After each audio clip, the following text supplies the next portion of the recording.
I never want kids, the millionaire CEO declared, so she walked away, pregnant. 5 years later, he found her again. They're twins, sons. A great story for my beautiful family. Don't forget to like and subscribe. Let's start the most powerful story together. 5 years ago. The words that destroy a soul always come wrapped in ordinary moments, delivered by the person you love most when you least expect them. Serena Bunn smoothed her hands over the midnight blue dress that hugged her curves perfectly, the same dress Wallace had chosen for her on their weekend in Napa Valley.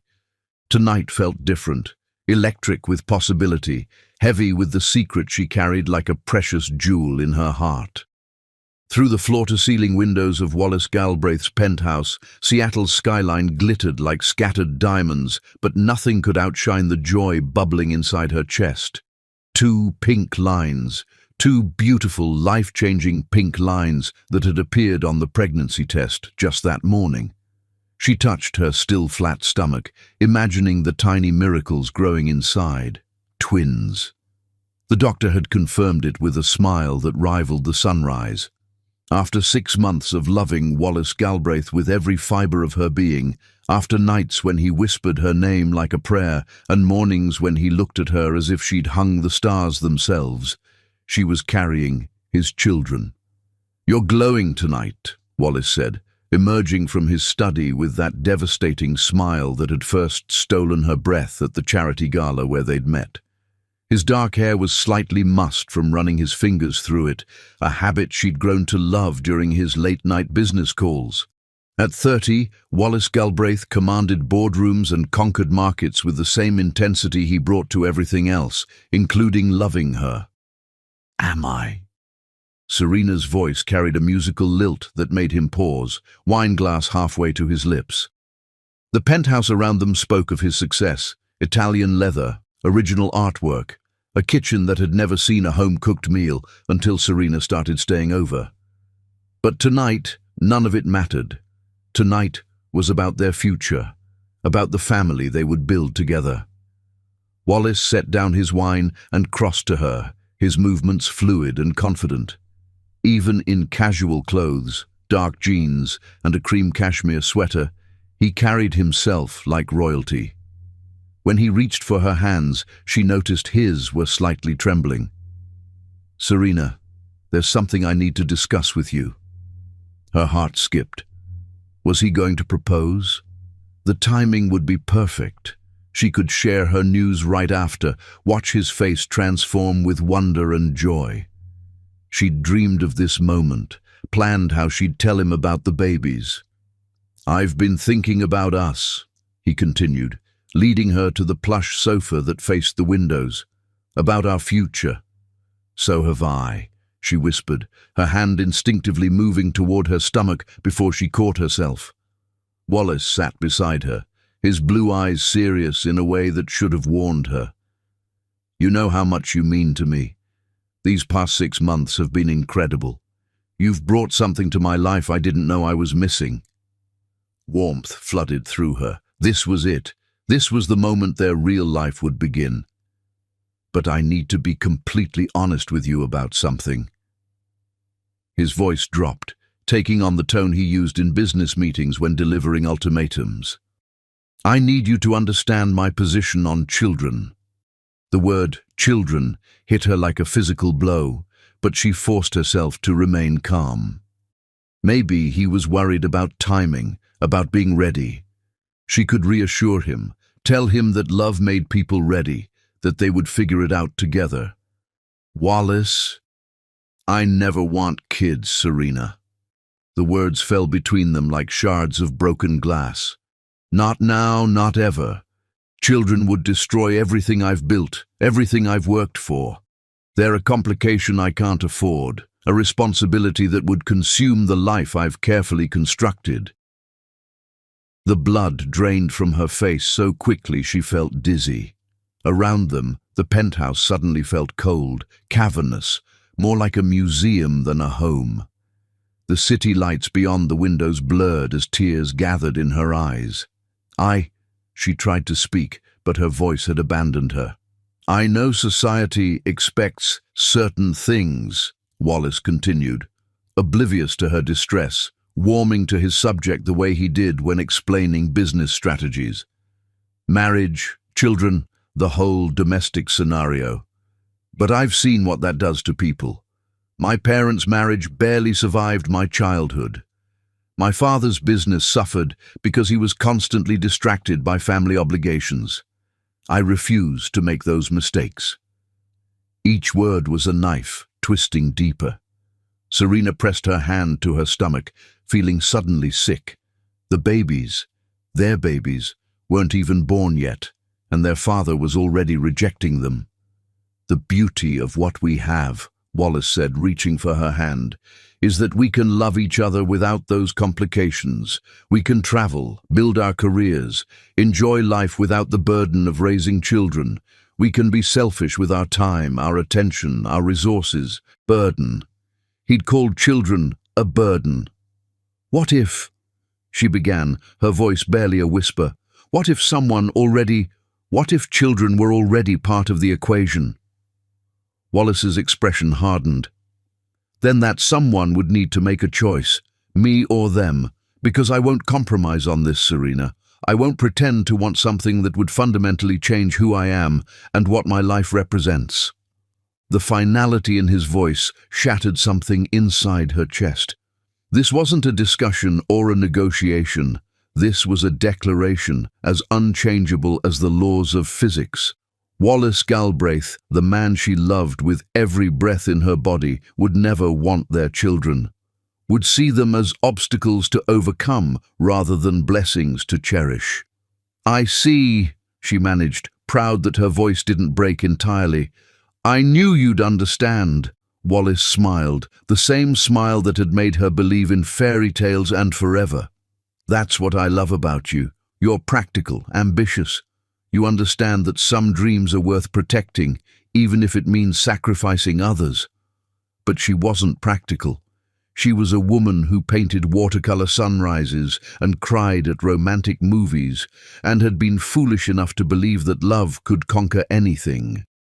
She was a woman carrying twins who would never know their father's love because he'd decided they didn't deserve it before they'd even drawn their first breath. "I should go," she said, standing on unsteady legs.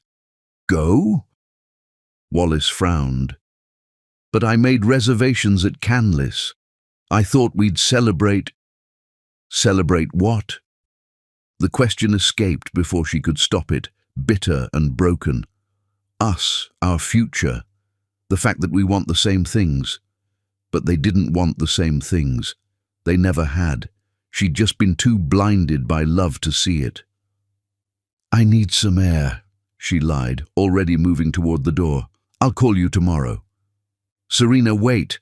But she was already gone, fleeing down the hallway, into the elevator, away from the man who'd just unknowingly rejected his own children. In the elevator's mirrored walls, she saw her reflection, pale, stricken, her hand protectively curved over her stomach. That night, in her small apartment across town, Serena packed her life into 3 suitcases. Every photograph of them together, every gift he'd given her, every reminder of the love that had turned to ash in the space of a single conversation. She left it all behind. At dawn, she drove out of Seattle with tears streaming down her face and 2 tiny hearts beating inside her. She didn't leave a note.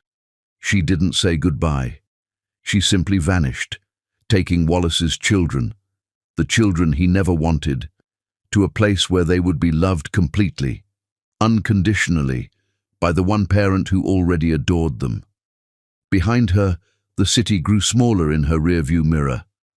Ahead lay uncertainty, but also hope. She would raise Julian and Louis to know they were wanted, cherished, worthy of every sacrifice she would make. They would never know the pain of being seen as burdens by the man who'd helped create them. The words that had shattered everything would remain unspoken in their presence. Her children would know only love. Present day. Some wounds never heal. They just learn to whisper instead of scream. Chapter 2. 5 years later. A man can build an empire with his hands, but it takes a woman's absence to teach him what wealth really means. Wallace Galbraith stood in his corner office on the 52nd floor of the Galbraith Tower, but for once, the commanding view of Seattle's bustling financial district held no appeal. The quarterly reports spread across his mahogany desk showed record profits. His latest acquisition had been featured on the cover of Fortune, and at 35, he commanded a business empire worth more than some small country's GDP. Yet none of it mattered without her. 5 years, 1,826 days since Serena had walked out of his life without explanation, leaving behind only the ghost of her perfume and a silence that had never stopped echoing through his carefully constructed world. Every weekend for 5 years, Wallace had driven to a different town, walked through farmers' markets and school playgrounds, sat in coffee shops and bookstores, searching faces in crowds for the woman who'd vanished with his heart. He'd hired private investigators initially, but when they'd failed, he'd taken up the search himself with the same methodical determination he brought to business deals. Portland, Bend, Astoria, Eugene. Dozens of small towns up and down the Pacific coast, each one holding the possibility that this might be the weekend he'd finally see her again. His assistant had long since stopped questioning his Friday departures and Monday returns, accepting that her workaholic boss had developed an inexplicable need to spend weekends exploring the region. This Saturday morning found him in Willowbrook, a picturesque coastal town 3 hours north of Seattle that he'd somehow missed in his earlier searches. The main street was lined with art galleries and cafes, the kind of place that attracted creative types seeking inspiration and affordable rent. Exactly the kind of place Serena might have chosen to start over. Wallace parked near the town square and began his familiar ritual, walking slowly through the commercial district, studying every face, listening for a laugh that might be hers, hoping for the miracle that had sustained him through 5 years of disappointment. The elementary school playground was busy with Saturday morning activities, parents pushing children on swings while others organized what looked like a community cleanup day. Wallace found himself drawn to the cheerful chaos, something about the scene tugging at memories of conversations with Serena about the family life she'd dreamed of having someday. And then he saw her. Serena stood beside a picnic table covered with art supplies, her dark hair caught up in a messy bun, wearing faded jeans and a paint-splattered t-shirt.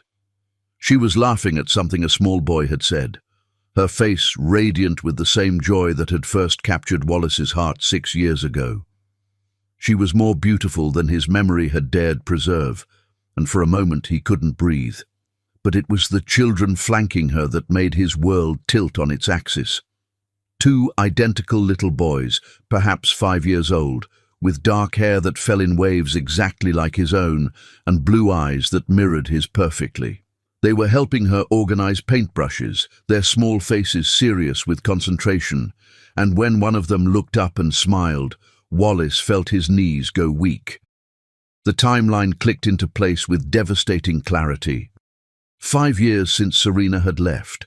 These boys who looked exactly like him at that age, who moved with gestures he recognized from his own childhood photos.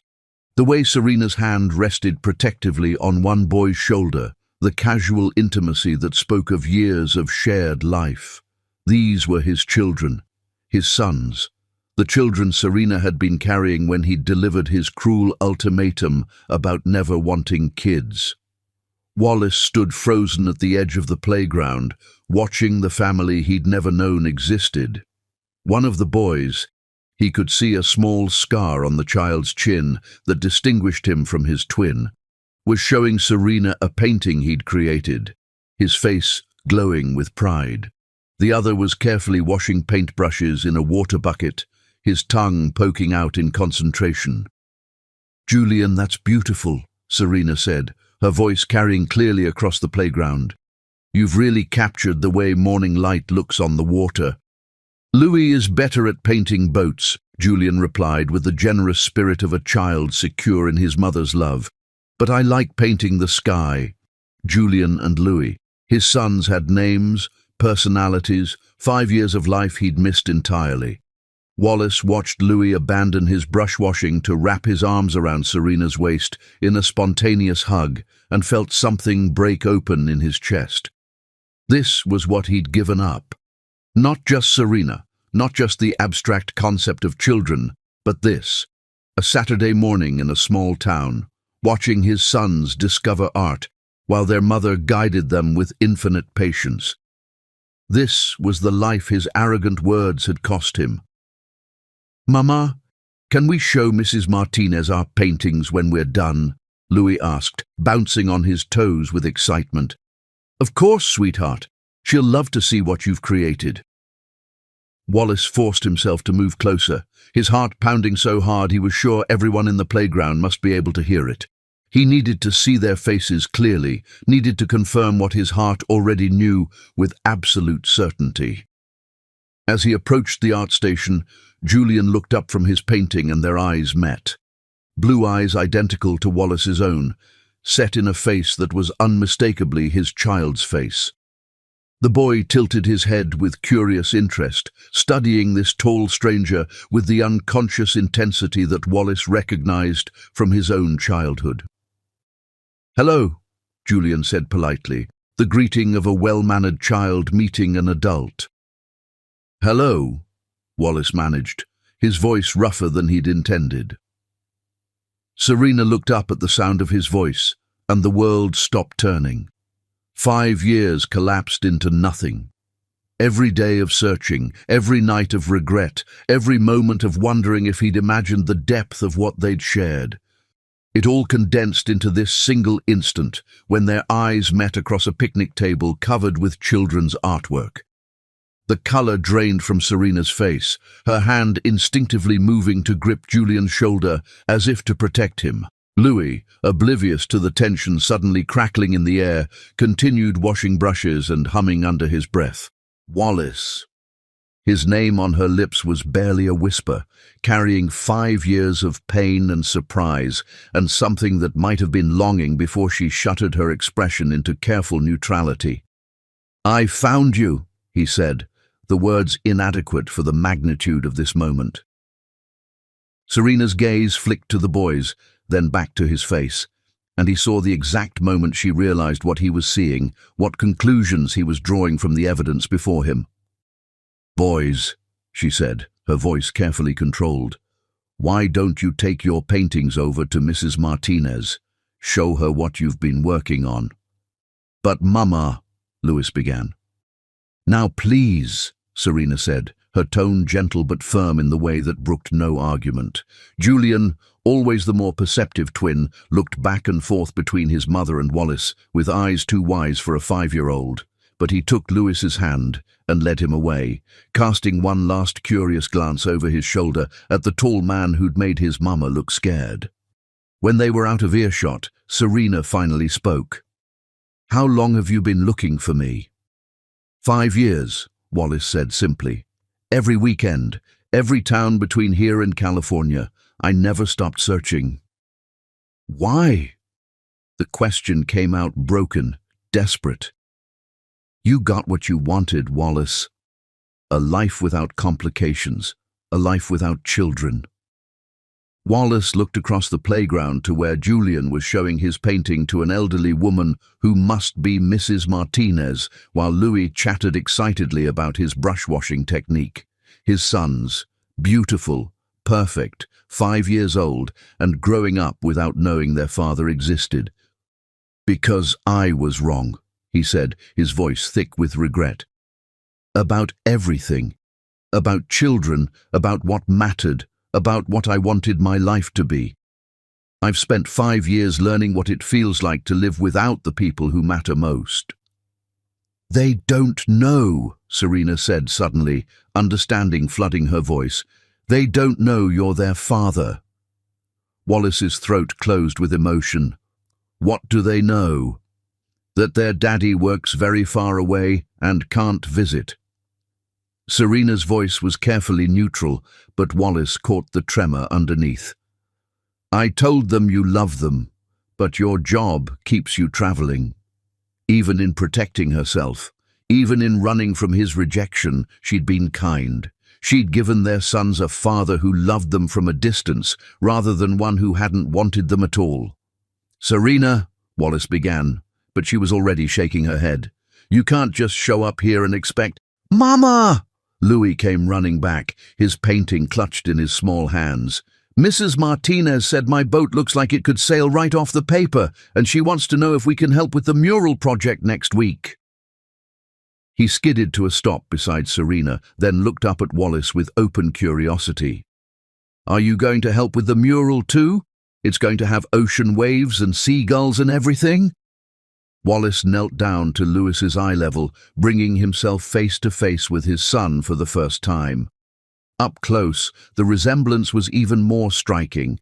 Not just the coloring, but the shape of his nose, the stubborn set of his chin, even the way he bounced slightly when excited. "That sounds like an amazing project," Wallace said, his voice gentle. "You must be a very good artist." "I am," Louis declared without false modesty. "Julian's better at some things, but I'm really good at painting water. Want to see?" Before Wallace could respond, Louis was showing him the painting, a child's interpretation of boats on blue water, complete with yellow sun and cotton ball clouds. It was the most beautiful thing Wallace had ever seen. "It's perfect," he said honestly. "You have real talent." Louis beamed, then suddenly stepped closer and wrapped his arms around Wallace's neck in the spontaneous way of children who hadn't yet learned to be cautious with their affection. The hug hit Wallace like a physical blow, this trusting embrace from the child he'd never known existed, the son who should have been in his life from the very beginning.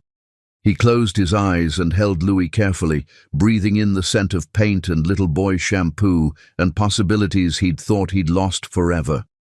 When Louis pulled back, he studied Wallace's face with serious consideration. "You have pretty eyes," he announced. "They're the same color as mine and Julian's." The innocent observation hung in the air like a revelation, and Wallace saw Serena's face go pale as she realized their son had noticed what she'd spent 5 years hoping he wouldn't see. This was the moment everything changed. This was where his real life began. Chapter 3. The Confrontation. The cruelest truth about love is that it never dies. It just learns to live with the scars of what could have been. The cottage at 247 Maple Street looked like something from a fairy tale, with its white picket fence, climbing roses, and cheerful yellow shutters that spoke of a woman determined to create beauty despite heartbreak. Wallace sat in his silver Mercedes at the curb, hands gripping the steering wheel so tightly his knuckles had gone white, watching the home Serena had built without him. Through the kitchen window, he could see her moving with the same graceful efficiency he remembered, preparing what looked like lunch. Even from this distance, even after 5 years, the sight of her made his chest tighten with longing so fierce it threatened to break him. Then he heard them, childish laughter floating through the spring air like music. "Julian, don't chase Louis with that worm," Serena's voice carried from the backyard, warm with affection and mock exasperation. "And Louis, stop screaming like you're being murdered." Wallace followed the sound, walking along the picket fence until he could see into the garden behind the house. The sight that greeted him stopped him dead in his tracks. 2 identical little boys were racing around a vegetable garden, one clutching an earthworm, while the other shrieked with delighted terror. They were miniature versions of himself at that age, all long limbs and untamed energy, their dark hair catching the sunlight as they ran. But where Wallace had been serious, even as a child, focused and driven, Julian and Louis radiated pure joy. "I'm gonna put it in your pocket," Julian declared, chasing his brother around a tomato plant. "Mama, Julian's being mean," Louis called, but his laughter belied any real distress. "Boys," Serena emerged from behind a garden shed, wearing faded jeans and a paint-splattered t-shirt, looking more beautiful than Wallace had ever seen her. What have I told you about terrorizing each other with garden creatures? That it's only okay on Wednesdays? Julian suggested hopefully. That it builds character, Louis added, grinning. Serena laughed, a sound that had haunted Wallace's dreams for 5 years. Nice try, troublemakers. Now go wash your hands. Lunch is almost ready. Wallace watched, mesmerized, as she scooped both boys into her arms despite their protests about being too big to carry. She spun them around, all 3 of them dissolving into giggles, and in that moment Wallace saw everything he'd lost with crystal clarity. This was what love looked like. Not the sophisticated dinners and weekend getaways he'd shared with Serena 5 years ago, but this. Muddy children and patient guidance and laughter that echoed off cottage walls. This was the family he'd rejected before it could even exist. The boys disappeared into the house, but Serena remained in the garden, kneeling beside a patch of herbs. Wallace watched her fingers gentle on the young plants, the same hands that had once traced patterns across his chest in the darkness of his penthouse. Now those hands tended a garden for children he'd never known, created a home that had no place for him. Before he could lose his courage, he pushed through the gate.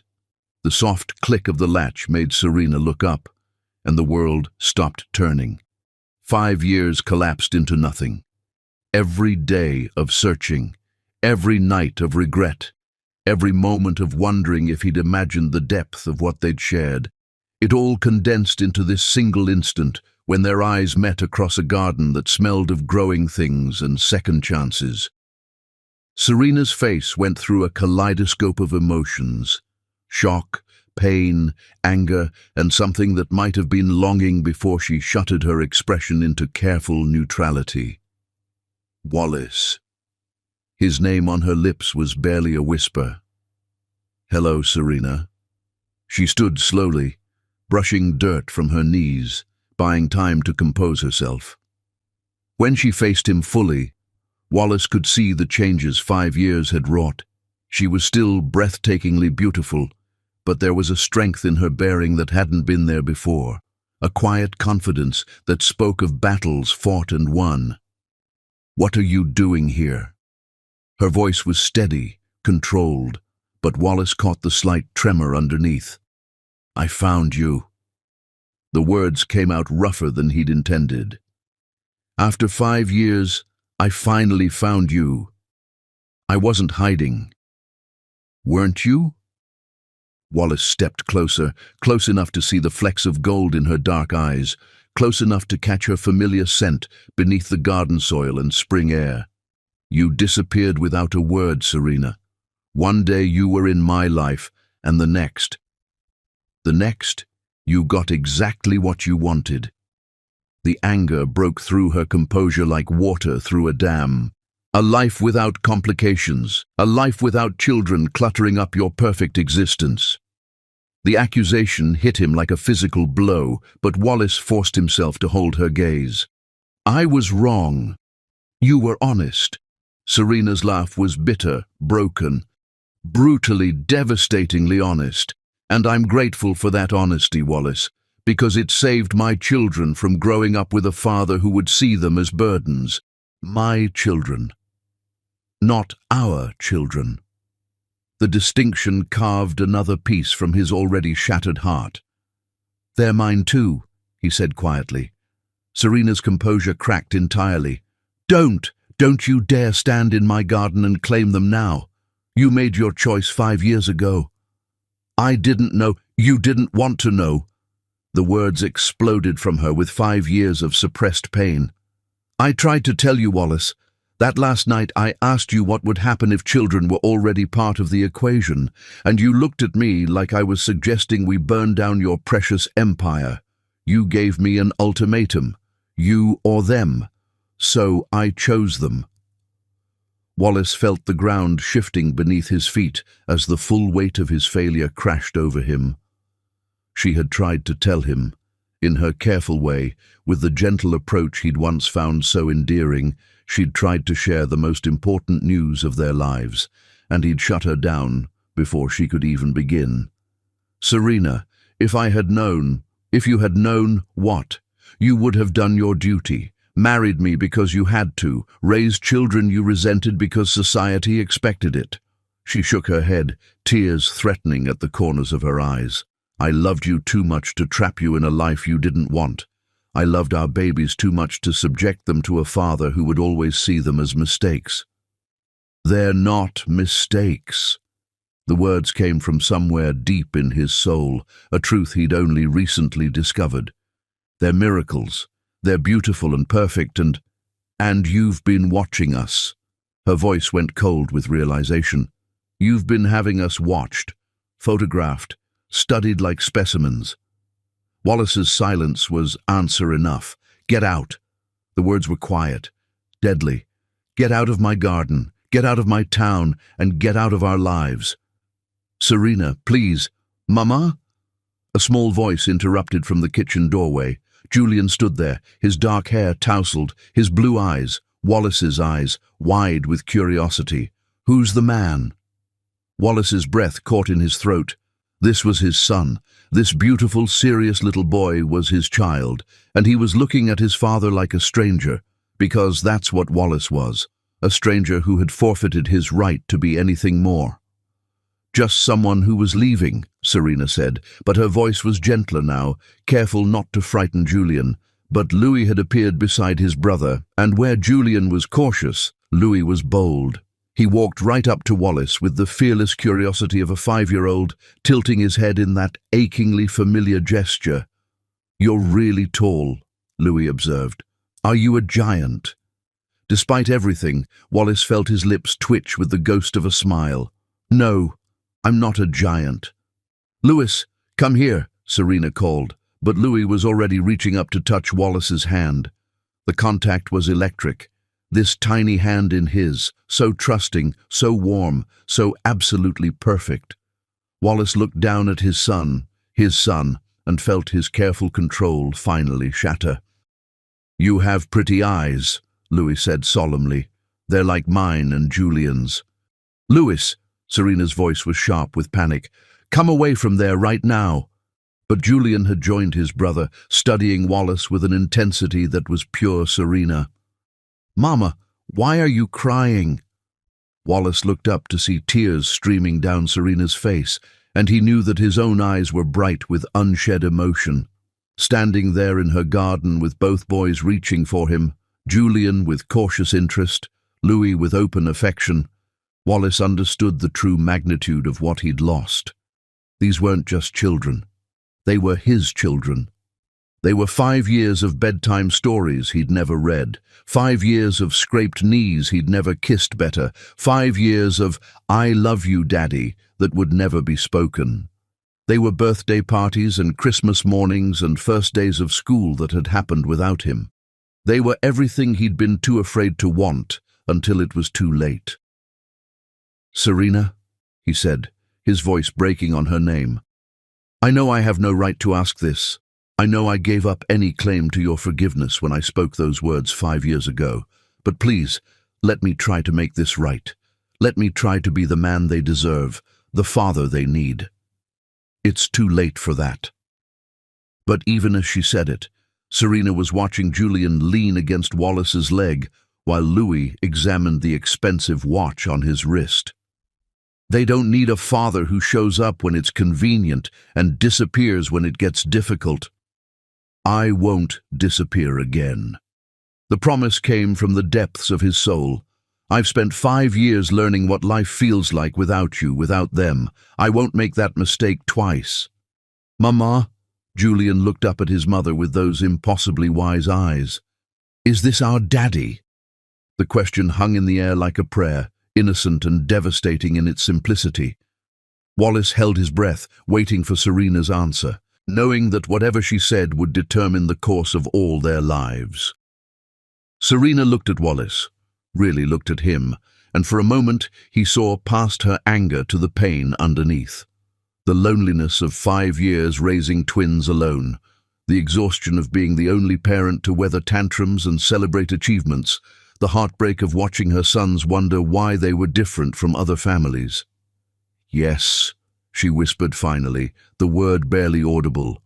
"This is your daddy." And in that moment, Wallace Galbraith, master of the universe, builder of empires, man who had everything money could buy, fell to his knees in a stranger's garden and wept for everything he'd almost lost forever. Chapter 4. Little Hearts, Big Questions. Children see the world with hearts wide open, asking the questions adults are too afraid to answer. The cottage living room felt smaller with Wallace's presence filling it. His expensive suit and careful posture, a stark contrast to the comfortable chaos of crayon drawings on the walls, toy trucks scattered across the rug, and picture books stacked on every surface. Julian and Louis had insisted he come inside after Serena's earth-shattering revelation, their small hands tugging at his jacket with the innocent persistence that only children possessed. "Daddy, do you want to see my dinosaur collection?" Louis bounced on his toes, his earlier shyness evaporating in the face of having a real, live father to impress. "I have a T-Rex and a Triceratops and a... What's the long-neck one called, Julian?" "Brontosaurus," Julian supplied, though his dark eyes never left Wallace's face, studying him with an intensity that made Wallace's chest tighten. This son was the observer, the one who noticed everything and processed it carefully before acting. "That's a very impressive collection," Wallace managed, his voice rough with emotion. He sat carefully on the edge of Serena's worn but comfortable sofa, trying to make himself seem less intimidating to these small beings who shared his DNA but knew nothing of his life. Serena stood in the doorway like a sentinel, her arms crossed, watching every interaction with the fierce protectiveness of a mother who'd spent 5 years being the only barrier between her children and the world's potential hurts. Wallace could feel her tension from across the room, could see the war playing out across her features, the desire to protect her sons battling with the knowledge that they needed their father, even if that father had once rejected them. "Are you really our daddy?"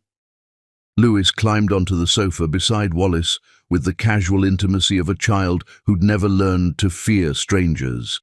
"Mama, show him the pictures." "Louis," Serena began, but Julian was already dragging a photo album from the bottom shelf of the bookcase.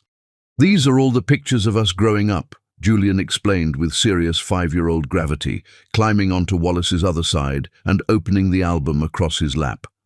"Mama takes lots of pictures because she says memories are important." Wallace's throat closed as he looked down at the first page.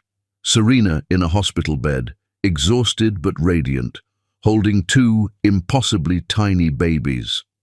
The timestamp read October 15th, their birthday, his son's birthday, a day that had passed unmarked in his life for 5 years while somewhere Serena had been celebrating alone. "That's me," Louis pointed to one swaddled bundle. "I was born first, so I'm the big brother. But Julian's bigger now 'cause he eats more vegetables." "I'm not bigger," Julian protested mildly. "We're exactly the same size. Mama measured us last week." Wallace turned the page with trembling hands. More photos. The boys at 6 months, sitting up and reaching for the camera. At 1 year, taking their first wobbly steps in what looked like a small apartment. At 2, covered in birthday cake and grinning identical chocolate-smeared smiles. Where was I? The question escaped before Wallace could stop it, raw and broken. Julian tilted his head, considering. "Mama says you were working very far away and couldn't come visit." "But you're here now," Louis added pragmatically, snuggling closer to Wallace's side with the easy affection of a child who'd never learned that adults could be dangerous. "So maybe you're done working far away?" Wallace looked across the room at Serena, who had gone very still in the doorway. Her eyes met his, and in them he saw the story she'd told their sons, not the truth of his rejection, but a gentler fiction that protected their young hearts from the knowledge that their father hadn't wanted them. "Yes," Wallace said quietly, his voice thick with emotion. "I'm done working far away." "Good," Louis declared with 5-year-old certainty. "We missed you even though we didn't know you yet. That's weird, right, Julian?" Julian nodded solemnly. "Sometimes I would dream about having a daddy, and he looked just like you. Mama said that was my imagination, but maybe it was magic." The innocence of it, their complete acceptance, their immediate affection, their willingness to love him despite his absence, broke something open in Wallace's chest. These beautiful children, his children, had been dreaming of him while he'd been too stubborn and afraid to even acknowledge their existence. "Can you stay for lunch?" Louis asked, already assuming the answer would be yes. "Mama makes the best grilled cheese in the whole world. She cuts them into triangles and everything." "I don't know if—" Wallace began, looking towards Serena for permission. "Please, Mama." Julian's quiet voice carried more weight than his brother's enthusiasm. "We've never had lunch with a daddy before." The simple statement hit all three adults like a physical blow. Serena's hand flew to her throat, her carefully maintained composure cracking. Wallace felt the familiar burn of shame and regret, while Julian and Louis waited with the patience of children accustomed to adult conversations they couldn't quite understand. "I suppose—" Serena's voice was barely audible. "I suppose we have enough sandwiches." The boys cheered, Louis actually bouncing on the sofa cushions, while Julian smiled, a smaller, more contained version of his brother's joy, but no less genuine. "I'll help Mama in the kitchen," Julian announced, sliding off the sofa. "You stay here with Louis, Daddy. He'll show you all his drawings." Daddy.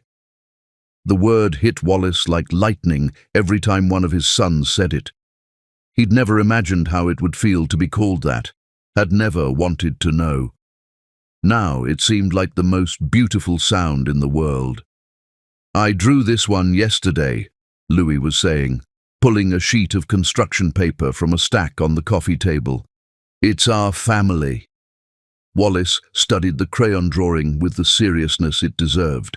3 stick figures stood in front of a house with a crooked chimney, a tall woman with long dark hair and 2 smaller figures with matching grins.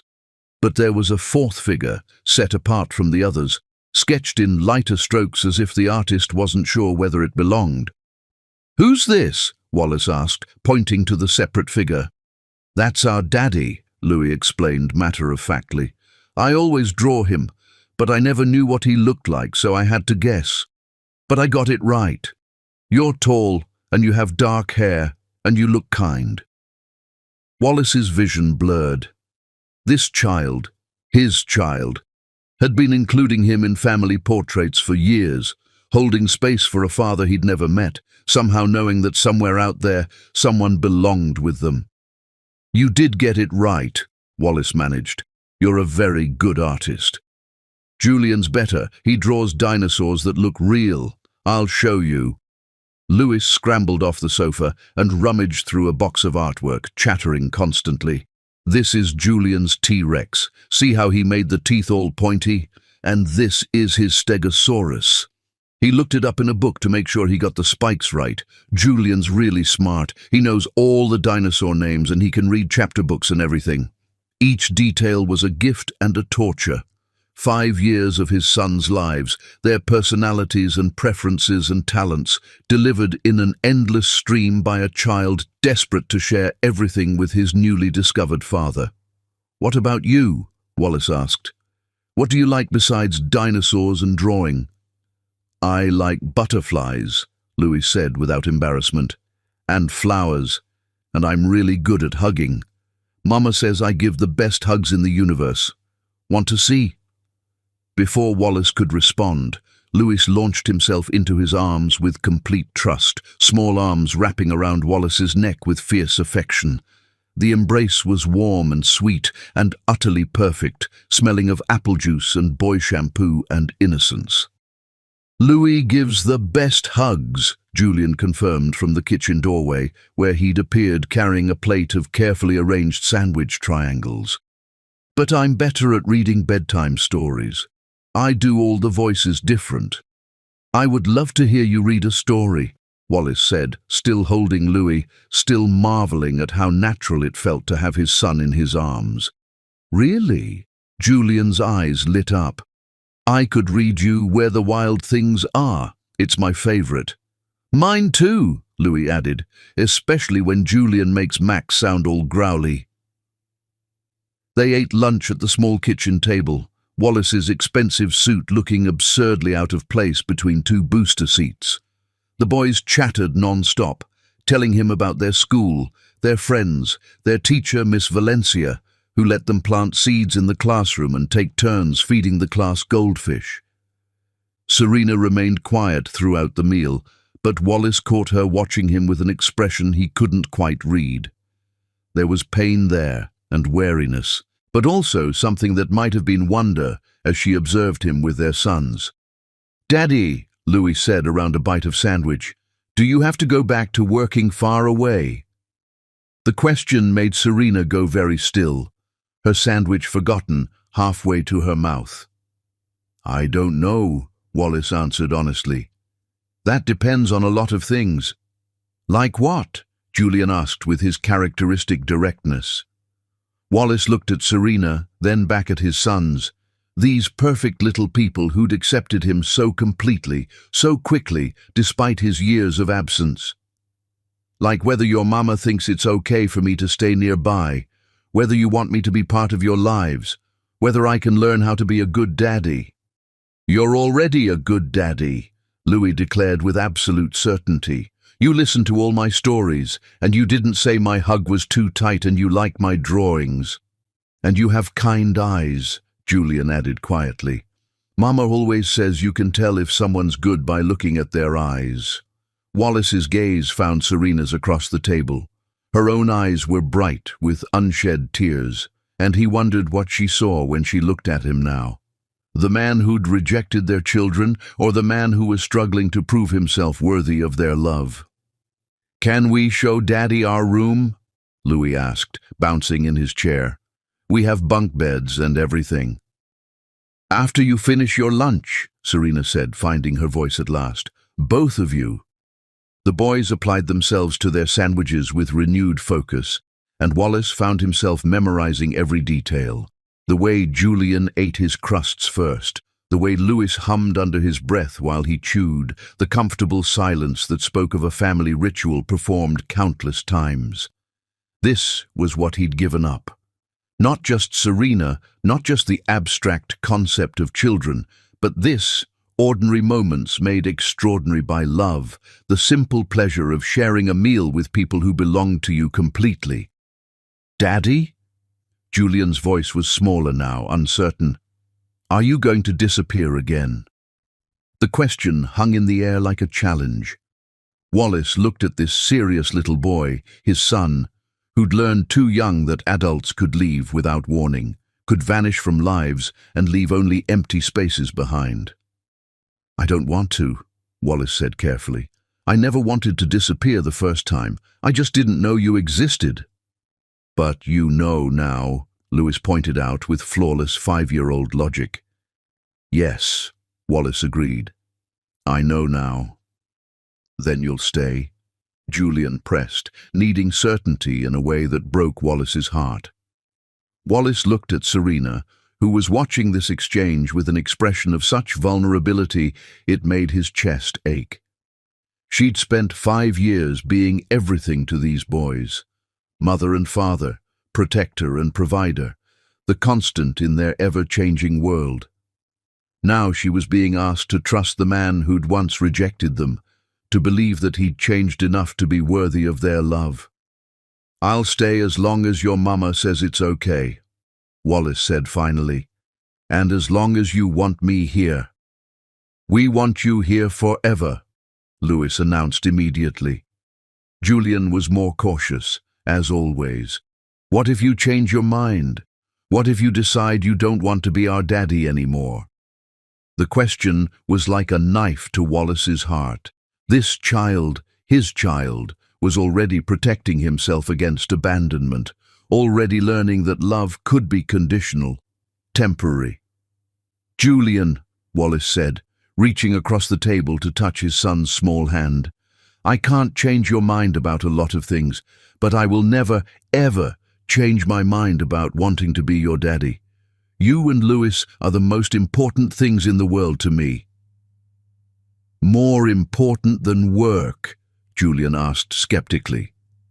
"More important than anything," Wallace confirmed, and meant it with every fibre of his being. The smile that spread across Julian's face was like sunrise, slow and brilliant and full of hope. Louis cheered and launched himself at Wallace again, sticky sandwich fingers and all, while across the table, Serena wiped away tears she could no longer hide. In that small kitchen, surrounded by the chaos and joy of family life, Wallace finally understood what he'd been searching for all these years. Not success or wealth or power, but this, the simple miracle of being loved unconditionally by people who belong to you completely. He'd found his sons. Now he had to find a way to deserve them. Chapter 5. The Slow Dance of Hearts. Love isn't rebuilt in grand gestures. It's reconstructed one careful brick at a time, with patience as mortar and hope as foundation. 3 weeks had passed since Wallace first walked into Serena's garden, and the rhythm of their new reality was still fragile, uncertain, like a song being learned by musicians who'd forgotten how to play together. Every morning, Wallace drove the 3 hours from Seattle to Willowbrook, arriving as the boys finished breakfast, and Serena prepared for her day at the elementary school, where she taught art to children who adored her almost as much as Julian and Louis did. The cottage had become a second home to him, though he was careful never to assume his welcome, never to push beyond the boundaries Serena had carefully established.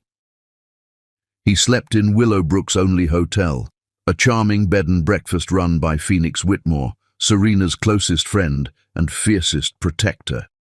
Phoenix had made her opinion of Wallace crystal clear during their first encounter. "You hurt her once," Phoenix had said, cornering him in the hotel lobby with the directness that had apparently made her Serena's perfect friend. "These aren't just words to me. I held her while she cried herself to sleep, watched her work 2 jobs while pregnant with twins, saw her pretend everything was fine when it clearly wasn't. You get one chance to prove you've changed. One." Wallace had accepted the warning with the gravity it deserved, understanding that Phoenix's loyalty to Serena was absolute and non-negotiable. In another life, he might have been offended by such bluntness from a stranger. Now, he was grateful that Serena had someone who loved her enough to be suspicious of his motives. This morning was different, though. For the first time, Serena had asked him to stay while she went to work, trusting him alone with Julian and Louis during their teacher planning day. It was a small gesture of faith, but to Wallace, it felt monumental. "Daddy, can we show you the secret fort?" Louis bounced on his toes beside the kitchen table where Wallace was helping Julian work through a picture book about ocean creatures. "It's in the woods behind our house, and it's super secret and hidden and everything." "It's not that secret," Julian corrected with his characteristic precision. "Mama knows about it, and Mrs. Chen from next door saw us building it last week." "But it's secret from most people," Louis insisted. "And Daddy's not most people. He's our daddy." The casual way they'd begun, including him in their world, still took Wallace's breath away. 3 weeks, and these beautiful children had simply absorbed him into their lives, as if he'd always been there. They saved their best drawings for him, insisted on showing him every book and toy and hiding place that mattered to them, asked his opinion on everything from what shoes to wear to whether clouds were made of cotton balls. "I would love to see your fort," Wallace said, closing the book and giving Julian his full attention. "But only if you're sure it's okay to share the secret with me." "It's okay," Julian said solemnly. "You're family now." Family. The word hit Wallace like it did every time. Unexpected, overwhelming, precious beyond measure. He was family to these boys, despite 5 years of absence, despite the circumstances that had kept him from knowing they existed. They'd claimed him with the wholehearted acceptance that only children possessed. "Then lead the way," Wallace said, standing and offering a hand to each boy. The fort turned out to be an elaborate construction of fallen branches, old sheets, and 5-year-old imagination tucked into a grove of pine trees that provided natural shelter. Wallace had to crawl to get inside, but once he was settled on the blanket that served as flooring, he understood the appeal. It was cozy and private, a place where small boys could be kings of their own domain. "Julian designed it," Lewis explained proudly. "He's really good at building things. I mostly just carried sticks." "I couldn't have built it without your help," Julian said, with the generosity that seemed to define his relationship with his twin. "And you found the perfect sheets in Mama's donation box." Wallace listened to them describe the fort's construction, the problems they'd solved, the improvements they planned to make, and felt something shift inside his chest. These weren't just his children. They were remarkable little people, kind and creative, and full of the wonder that adults too often lost along the way. "We could build a bigger fort," Louis suggested suddenly. "One that's tall enough for daddies to stand up in." "Would you help us, Daddy?" "I would love to help you build anything you want," Wallace said, meaning it completely. "Really?" Julian's eyes lit up with the enthusiasm he usually kept carefully contained. "You know how to build things?" "I used to build things with my hands before I built them with money," Wallace admitted. "My father taught me carpentry when I was about your age. I'd forgotten how much I enjoyed it." "What's carpentry?" Louis asked. "Working with wood, making things like tables and chairs and—" "Forts?" Julian interrupted hopefully. "Definitely forts," Wallace confirmed, grinning at their excitement. They spent the morning in the woods, Wallace teaching them to identify different types of trees, showing them how to test branches for strength, listening to their elaborate plans for fort improvements. By lunchtime, all 3 of them were covered in pine sap and dirt, but Wallace couldn't remember the last time he'd felt so genuinely happy. "We should probably get cleaned up before your mama gets home," he said, as they emerged from the trees. "She might not appreciate having 3 forest creatures in her kitchen." "Mama likes it when we get dirty," Louis informed him. "She says it means we're having adventures."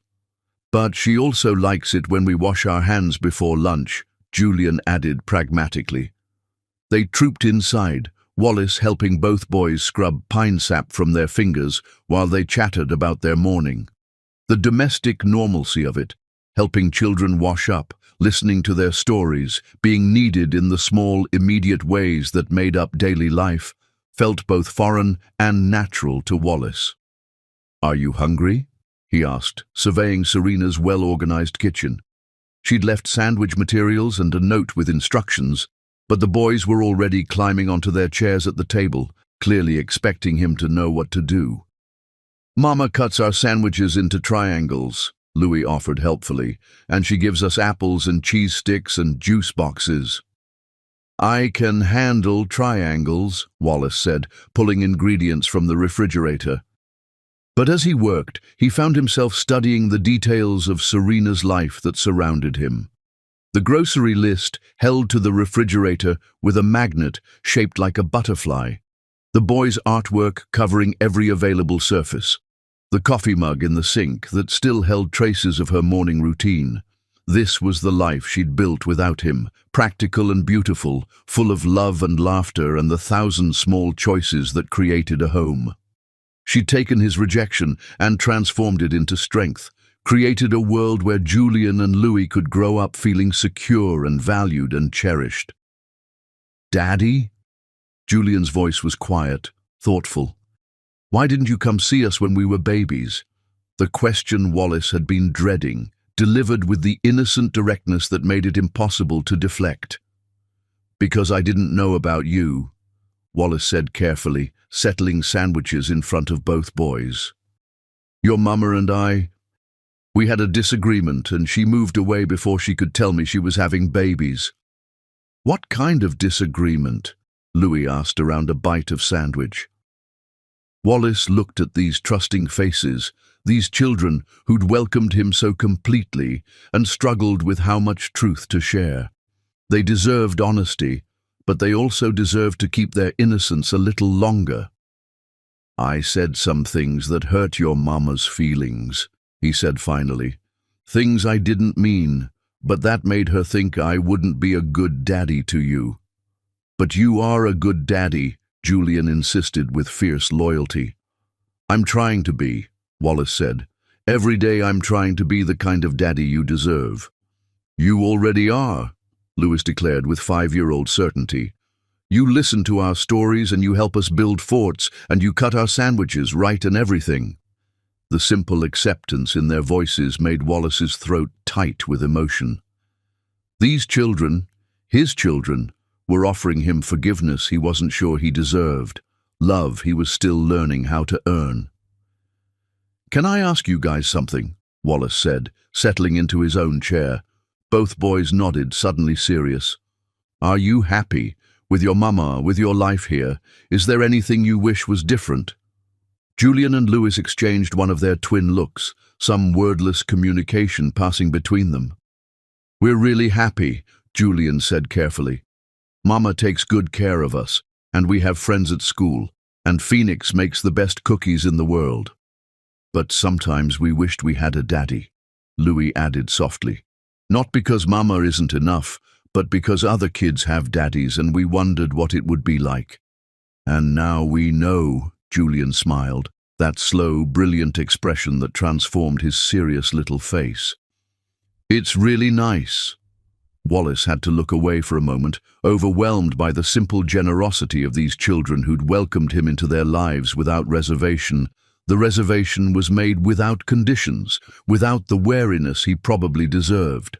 When Serena arrived home that afternoon, she found all 3 of them in the backyard, covered in sawdust, and working on what appeared to be the frame for a proper fort. Wallace was kneeling beside Julian, showing him how to hold a hammer safely, while Louis arranged nails in careful rows, his tongue poking out in concentration. "What's all this?" she asked, though her tone was more amused than alarmed. "We're building a real fort," Louis announced, abandoning his nails to run to her. "Daddy knows how to make things with wood, and he's teaching us, and it's going to be the best fort in the whole world." "It's going to have walls you can't see through," Julian added, looking up from his hammering, "and a roof that doesn't leak when it rains. Daddy showed us how to measure everything so it fits together perfectly." Serena's eyes met Wallace's over the boys' heads, and something passed between them. A recognition of how natural this looked, how right it felt, despite everything that had come before. "Well," she said, setting down her teacher's bag and rolling up her sleeves, "it looks like you could use another pair of hands. What can I do to help?"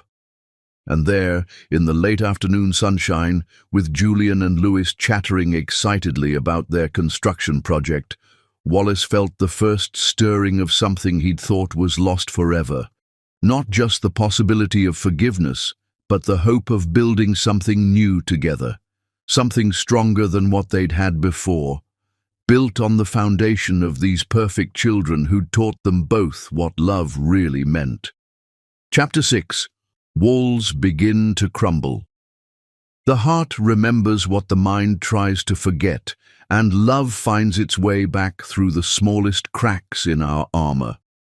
The evening air was soft with the promise of summer, carrying the scent of honeysuckle and fresh-cut grass through Serena's garden. 2 months had passed since Wallace first appeared at her gate, and the careful boundaries she'd constructed around her heart were beginning to feel less like protection and more like prison walls. She sat on the back porch steps, watching Wallace and the boys put the finishing touches on their fort, a proper structure now, with walls and a peaked roof and windows cut at perfect 5-year-old height. The sound of their laughter drifted through the twilight, punctuated by Julian's serious questions about joint construction and Louis's enthusiastic commentary on everything from the color of the wood stain to the possibility of installing electricity. "Mama, look!" Louis called, poking his head out of one of the windows. We can see all the way to Mrs. Chen's garden from up here." "It's perfect, sweetheart," Serena called back, her voice catching slightly on the endearment. Because it was perfect, not just the fort, but this whole scene. Wallace on his knees beside Julian, patiently teaching him to sand rough edges smooth. Louis dancing around them both, chattering non-stop about their next project. The golden light of evening turning them all into something from a storybook. A family that looked so natural together it made her chest ache. This was what she'd dreamed of during those long nights of pregnancy, when she'd imagined the father her children would never know. This gentle patience, this easy laughter, this way of making Julian and Louis feel like the most important people in the world. Wallace had become everything she'd once hoped he could be, and it terrified her. "All done," Wallace announced, standing and brushing sawdust from his jeans. Over the past 2 months, his wardrobe had gradually shifted from expensive suits to casual clothes that could withstand fort building and garden work and the general chaos that came with loving 5-year-old boys. Tonight, he wore faded denim and a soft grey t-shirt that clung to shoulders that had grown broader with the physical work he'd been doing around her property. "Can we sleep in it tonight?" Julian asked hopefully. "Just for a little while?" "It's a school night," Serena reminded them gently. "But maybe this weekend we can have a camp-out." "With Daddy?" Louis asked, as he did about everything now. Their father had become the center of their world, with a speed that both amazed and worried Serena. What would happen when the novelty wore off? When Wallace remembered that he had a business empire to run, a life in Seattle that didn't include bedtime stories and scraped knees and the endless, exhausting, wonderful demands of parenthood. "If Daddy wants to," she said carefully, the same response she gave to all such questions. "I would love to," Wallace said, his eyes meeting hers with an intensity that made her look away. "I can't think of anything I'd rather do." "Time to wash up for dinner," Serena announced, standing and brushing off her skirt. "Both of you, and I mean really wash, with soap and everything." The boys groaned but obeyed, racing each other to the outdoor spigot Wallace had installed last week when he'd noticed them getting muddy hands from garden work. Another small improvement, another way he'd woven himself into the fabric of their daily lives without fanfare or expectation of gratitude. "They're amazing," Wallace said quietly, coming to stand beside her as they watched Julian and Louis splash each other while attempting to follow washing instructions. "Sometimes I watch them and I can't believe I almost missed all of this." "You didn't miss it," Serena said, surprised by her own words. "You're here now. That's what matters to them." Wallace was quiet for a long moment, his gaze fixed on their sons. "Is it what matters to you?" The question hung between them like a bridge neither was quite ready to cross. Serena felt the familiar flutter of panic in her chest, the fear that had kept her awake for weeks as she watched Wallace become everything she'd never dared hope he could be. "I should start dinner," she said instead of answering, moving toward the kitchen door. But Wallace's hand on her arm stopped her, gentle but insistent. "Serena, please. We can't keep pretending there isn't something happening between us." She turned to face him, and the breath caught in her throat at his nearness. 2 months of careful distance had done nothing to diminish the magnetic pull between them. If anything, watching him with Julian and Louis had only intensified the attraction, adding layers of respect and admiration to the desire that had never really faded. "What's happening between us is our children," she said, but her voice lacked conviction. "That's all." "Is it?" Wallace stepped closer, close enough that she could see the gold flecks in his blue eyes, could catch the scent of sawdust and soap and something indefinably him. "Because when I watch you laugh at something Louis says, or when you help Julian with his reading, or when you hum while you're cooking dinner, I remember why I fell in love with you 5 years ago, and I hope, that maybe you remember too." Serena's carefully constructed walls began to tremble.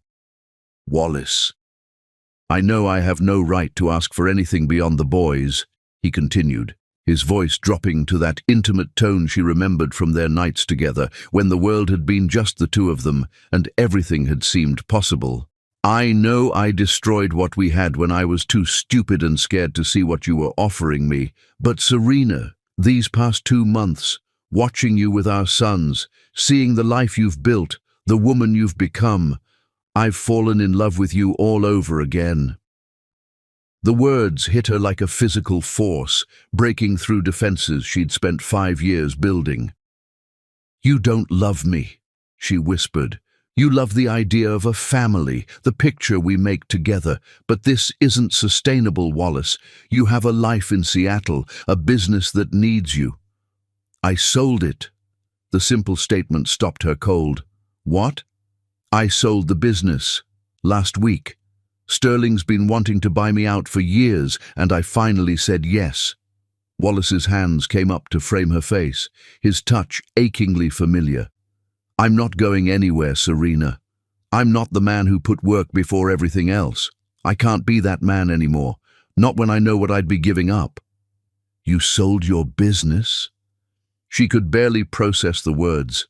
Wallace's company had been his life, his identity, the thing he'd claimed children would destroy. But that was everything to you.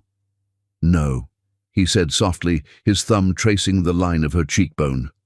You were everything to me. You and Julian and Lewis. I was just too much of a fool to realize it until I'd lost you. Tears spilled over despite her efforts to contain them. You can't just reorganize your whole life around us.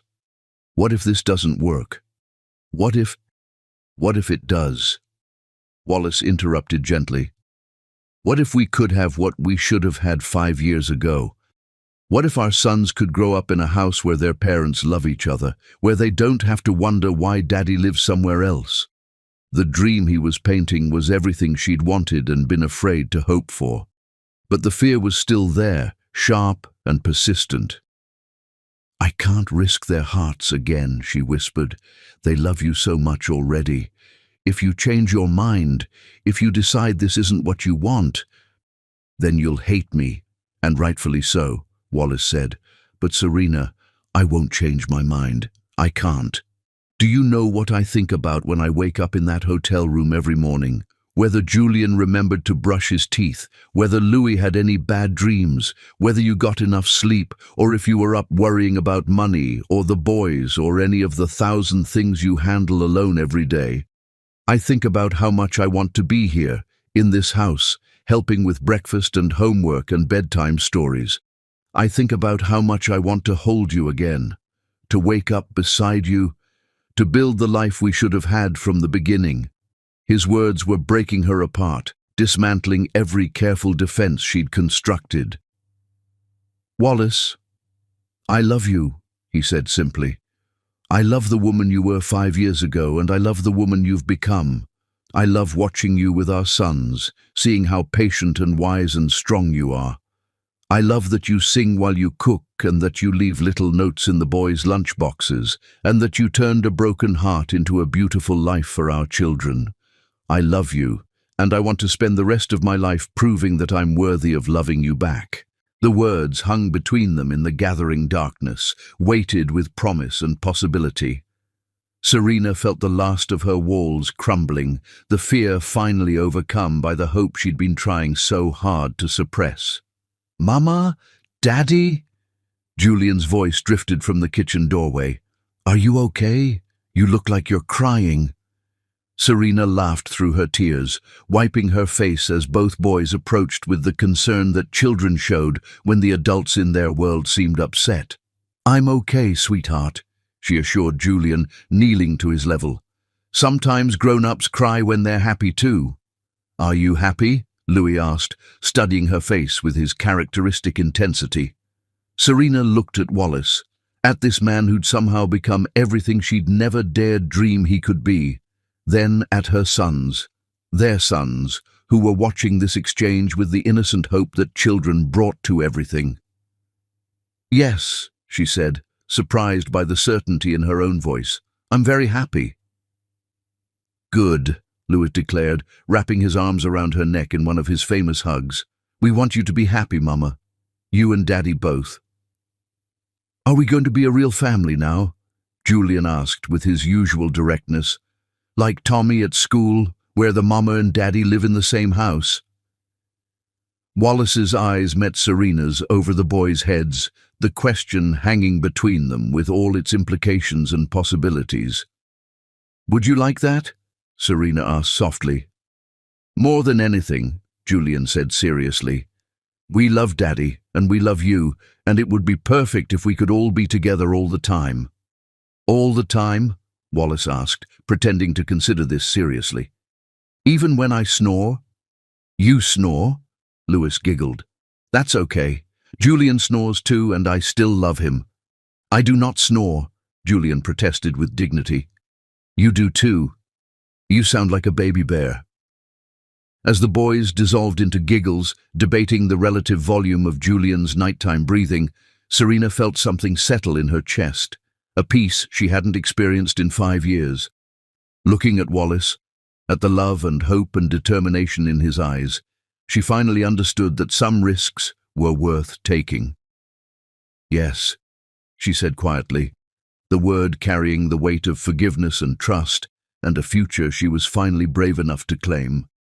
Wallace's smile was radiant, transforming his face with joy.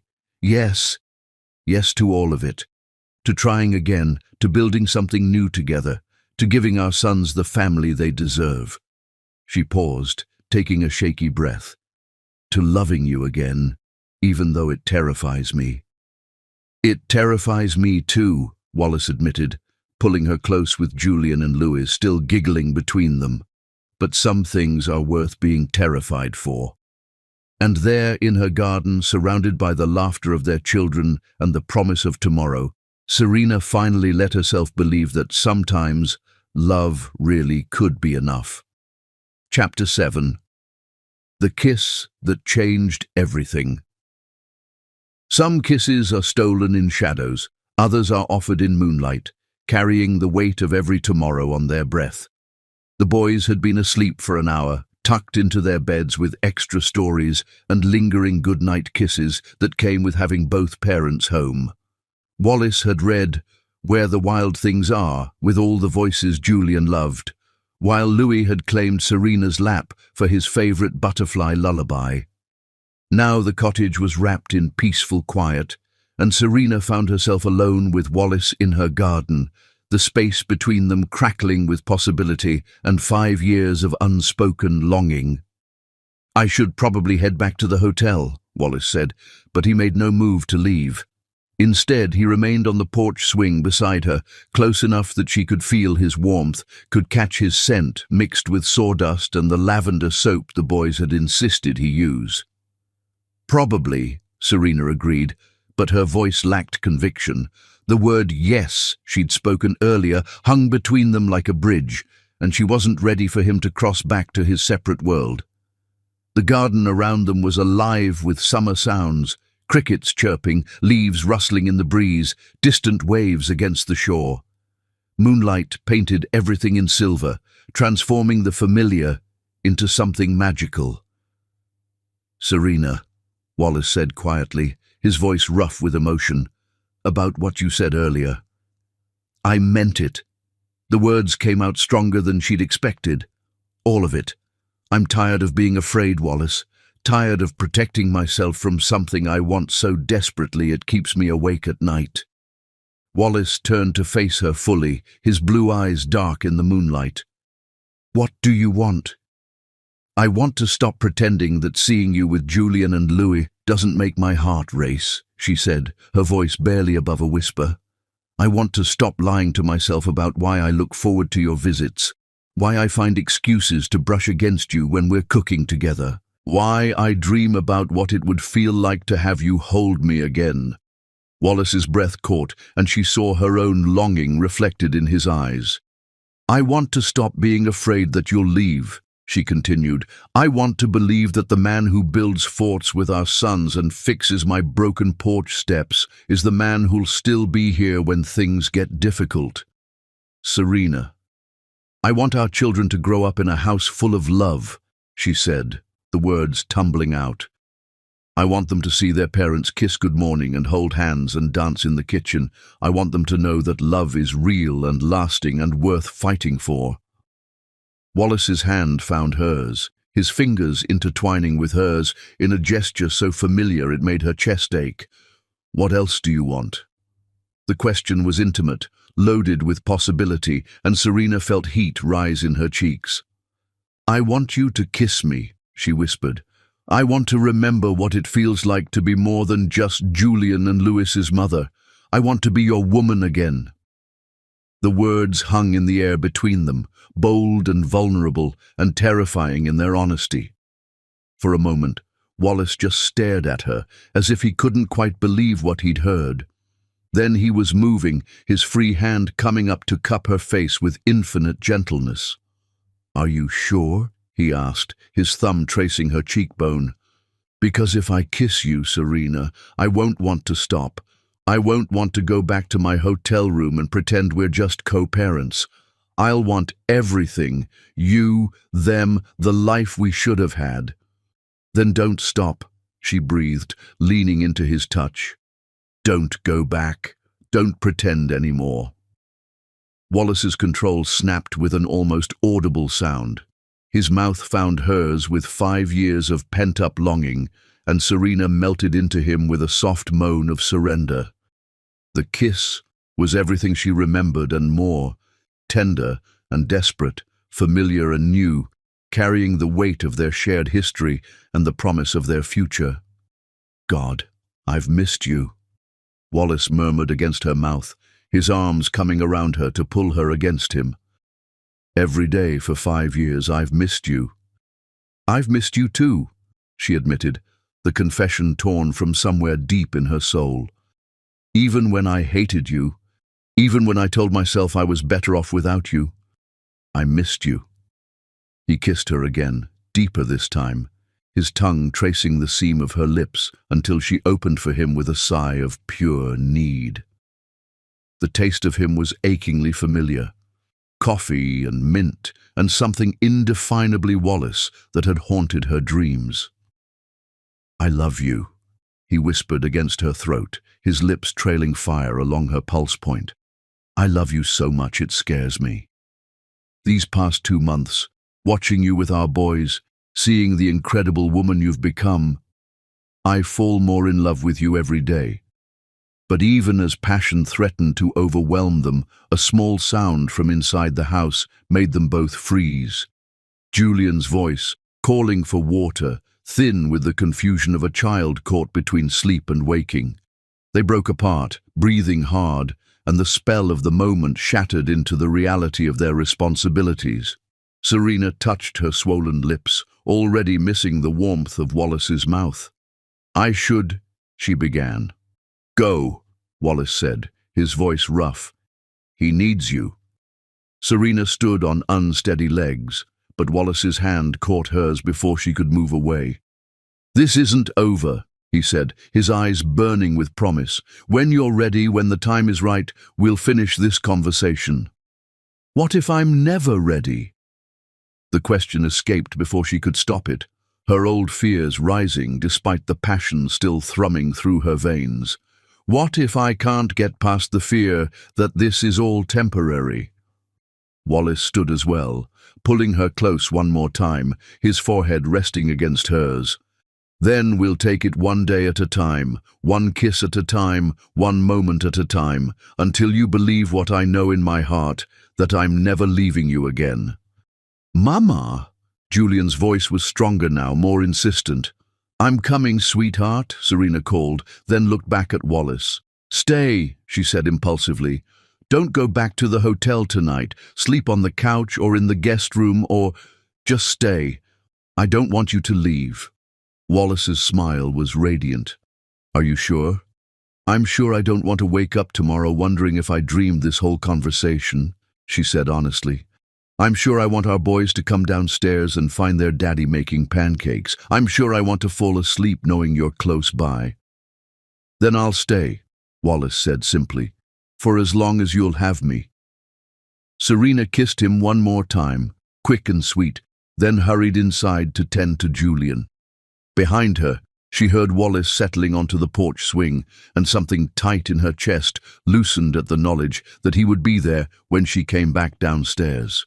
Julian needed only a drink of water and gentle reassurances before settling back into sleep. But by the time Serena returned to the garden, the spell of their earlier intimacy had shifted into something deeper, more sustainable. Wallace had brought pillows and a blanket from the linen closet, transforming the porch swing into a cozy nest. "I thought we could talk," he said, opening his arms in invitation. "Really talk about everything we need to figure out." Serena curled against his side, her head finding its natural place on his shoulder, and felt a peace she hadn't experienced in years settle over her. "What do we need to figure out?" "Practical things," Wallace said, his hand stroking through her hair. "Where we'll live, how to blend our lives, how to help the boys adjust, whether you want more children someday, whether we should get married before or after we've figured out how to be a family again." "You want to marry me?" Serena lifted her head to look at him, surprised by how natural the idea sounded. "I've wanted to marry you since about 3 months into our relationship 5 years ago," Wallace admitted. "I just didn't know how to ask for something I thought would complicate my carefully ordered life. Now I know that marriage to you wouldn't complicate my life, it would complete it." They talked until nearly dawn, sharing dreams and fears and the practical details of blending their lives. They talked about Julian's shyness and Louis's tendency to have nightmares during thunderstorms. They talked about Wallace's desire to learn to cook and Serena's secret dream of opening her own art studio. As the first rays of sunlight began to paint the eastern sky, Serena felt herself drifting towards sleep, safe and warm in Wallace's arms. The kiss that had started everything was just the beginning, she realized. The real magic was in this. The quiet conversations and shared dreams and the growing certainty that they were building something stronger than what they'd had before. "Wallace?" she murmured against his chest. I love you too. I think I always have, even when I was trying not to." His arms tightened around her, and she felt him press a kiss to the top of her head. "Sleep, sweetheart. I'll be here when you wake up." And for the first time in 5 years, Serena believed it completely. Chapter 8. The Test of True Love. In crisis, we discover not who we wish we were, but who we truly are. And sometimes love is strong enough to bridge that gap. The call came at 3:17 in the morning, Serena's panicked voice cutting through Wallace's deep sleep like a blade through silk. "Wallace, something's wrong with Louis.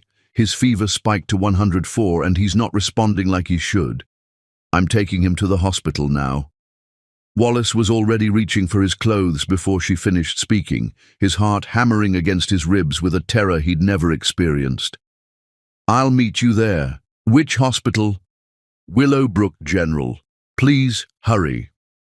The line went dead, leaving Wallace alone in the guest room where he'd been sleeping for the past week, ever since that moonlit conversation that had changed everything between them. He dressed in record time, his hands shaking as he pulled on jeans and grabbed his keys. The drive to the hospital was a blur of empty roads and frantic prayers to a God he wasn't sure he believed in, bargaining with the universe for the health of a child who'd become his entire world in just 3 months. Louis, sweet, silly Louis, who gave the best hugs and saw magic in everything from butterflies to bedtime stories.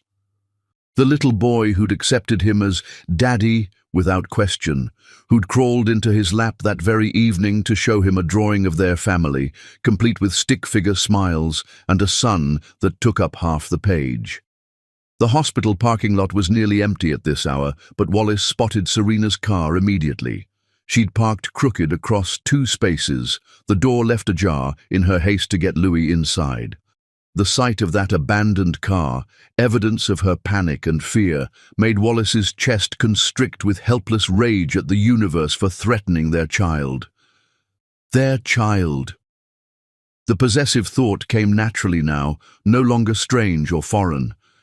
Louis was his son in every way that mattered, and the idea of anything happening to him was unbearable. The emergency room was harshly lit and antiseptic, filled with the controlled chaos of medical professionals dealing with the night's casualties. Wallace found Serena in the pediatric waiting area, pacing like a caged animal, her dark hair disheveled, and her clothes, the same paint-stained t-shirt and sleep shorts she'd worn to bed, wrinkled from her hasty departure. Serena. He crossed to her in 3 strides, pulling her into his arms before she could protest. She collapsed against him with a sob of relief, her body trembling with exhaustion and fear. "He was burning up," she whispered against his chest. "I gave him medicine, tried to cool him down with wet cloths, but nothing worked. He was so listless, Wallace. He barely opened his eyes when I picked him up. What if—" "Shh!" Wallace stroked her hair, trying to offer comfort, while his own fear threatened to consume him. "He's going to be okay. Louis is strong, and he's getting the best care possible." "Where's Julian?" he asked, suddenly realizing they were alone. "Phoenix took him to her house. I didn't want to wake him unless... She couldn't finish the sentence, but Wallace understood. Unless it was serious enough that Julian needed to say goodbye to his twin. The thought was so horrific that Wallace physically recoiled from it. Mrs. Galbraith. A young doctor in scrubs approached them, and Wallace felt Serena stiffen at the name. They weren't married, weren't legally anything more than co-parents, but in this moment of crisis, the assumption felt right, natural. "I'm Dr. Martinez," the physician continued. "Louis is stable for now. We're running tests to determine the cause of his fever, but I want to be honest with you, his temperature is dangerously high, and we're having trouble bringing it down with conventional methods." Serena's knees buckled, and Wallace caught her, holding her upright through sheer force of will. "What does that mean?" he asked, his voice steadier than he felt. "It means we're going to admit him for observation and try more aggressive cooling measures. The good news is that he's responding to our interventions. His fever has dropped to 102.5, which is still high, but much better than when he arrived. We just need to figure out what's causing it." "Can we see him?" Serena asked, her voice barely audible. "One at a time, and only for a few minutes. He needs rest, but I understand you want to be close to him." Serena looked at Wallace with eyes full of tears. "You go first. I need a minute to pull myself together. He'll be scared if he sees me like this." Wallace wanted to protest, wanted to insist that she go first, because she was Louis's mother, the constant in his life, the one he'd want to see. But he also understood her need to compose herself, to be strong for their son. The pediatric ICU was quieter than the main emergency room, filled with the soft beeping of monitors and the hushed voices of nurses making their rounds. Louis looked impossibly small in the hospital bed, dwarfed by the machines surrounding him. IV lines snaked from his little arms, and his dark hair was damp with sweat, despite the cooling blanket draped over his small body. But his eyes, those brilliant blue eyes he'd inherited from Wallace, opened when he heard footsteps, and a weak smile crossed his fever-flushed face. "Daddy." His voice was hoarse, smaller than usual but alert. "You came." "Of course I came." Wallace moved to the bedside, careful not to disturb any of the medical equipment as he reached for Louis's hand. The small fingers that curled around his were burning hot despite the cooling measures, and Wallace had to swallow hard against the emotion threatening to overwhelm him. "How are you feeling, buddy?" "Tired and hot. The doctors gave me medicine that tastes yucky." Louis's face scrunched in distaste. "Where's Mama?" "She's right outside. She'll be in to see you in just a minute." Wallace smoothed Louis's damp hair back from his forehead, the gesture as natural as breathing. "Julian's staying with Phoenix tonight so he can get some sleep." "Is Julian scared?" Louis asked with the concern for his twin that never failed to amaze Wallace. Even sick and frightened, Louis was worried about his brother. A little, Wallace admitted, but Phoenix is taking good care of him, and we'll call him as soon as you're feeling better. Daddy? Lewis's voice was getting drowsy, the medication and exhaustion taking their toll. Yes, sweetheart. I'm glad you're here. I was scared when I woke up and felt so sick, but Mama said you were coming, and I knew everything would be okay. The simple trust in those words nearly broke Wallace entirely. This child, his child, had complete faith in him, believed that his presence could make everything better. The responsibility of that trust was staggering and precious and terrifying all at once. I'll always come when you need me, Wallace promised, his voice thick with emotion. Always, Lewis, no matter what. Louis smiled, his eyes drifting closed. I love you, Daddy. I love you too, son, more than you'll ever know. Wallace stayed until Lewis's breathing evened out in sleep, then reluctantly made his way back to the waiting room where Serena was sitting with her head in her hands, looking small and lost and utterly exhausted. He's asking for you, Wallace said, settling beside her. He's tired but alert, and his fever has come down a little more. Serena nodded, wiping her eyes.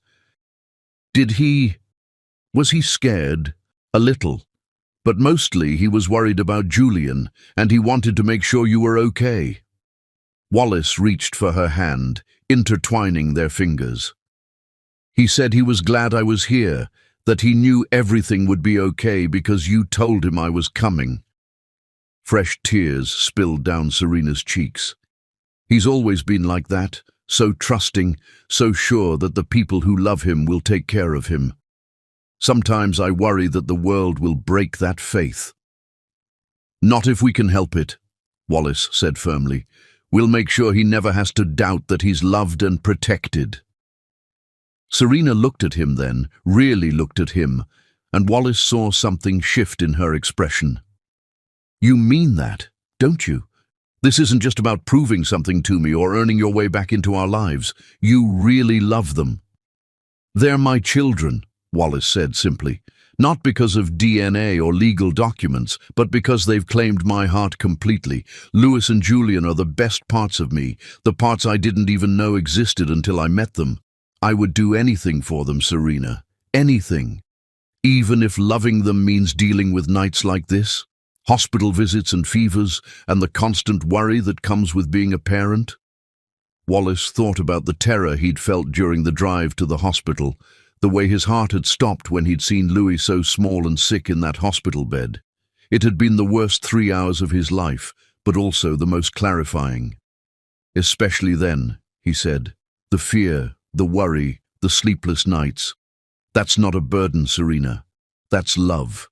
That's what it means to have people in your life who matter more than your own comfort or convenience. Serena studied his face for a long moment, searching for something. Whatever she found there seemed to satisfy her, because her shoulders relaxed for the first time since he'd arrived. I need to go see him, she said, standing. But Wallace, thank you.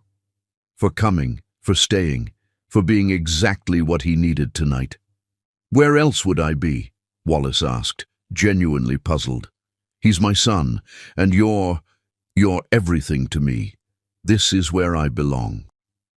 After Serena disappeared into the pediatric unit, Wallace found himself alone with his thoughts in the waiting room. The events of the night had crystallized something that had been building for months, the absolute certainty that this was his family, his life, his home. Not the penthouse in Seattle or the business he'd built, but this chaotic, beautiful, sometimes terrifying world of loving Serena and Julian and Louis with everything he had.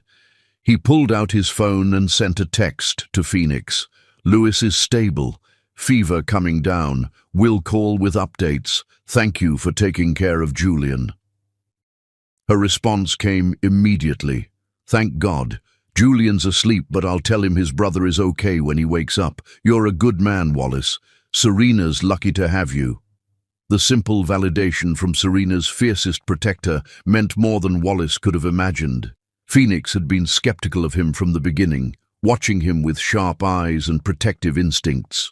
Her approval felt like a milestone, a sign that he was finally becoming the man his family deserved. When Serena returned from her visit with Louis, she looked more at peace. "He's sleeping comfortably," she reported. "Dr. Martinez thinks it might be a viral infection, something that will run its course in a few days, but needs to be monitored carefully because of how high his fever spiked." "So he'll be okay?" Wallace asked, needing to hear the words. "He'll be okay," Serena confirmed, then surprised him by curling up beside him on the uncomfortable waiting room chair, her head finding its place on his shoulder.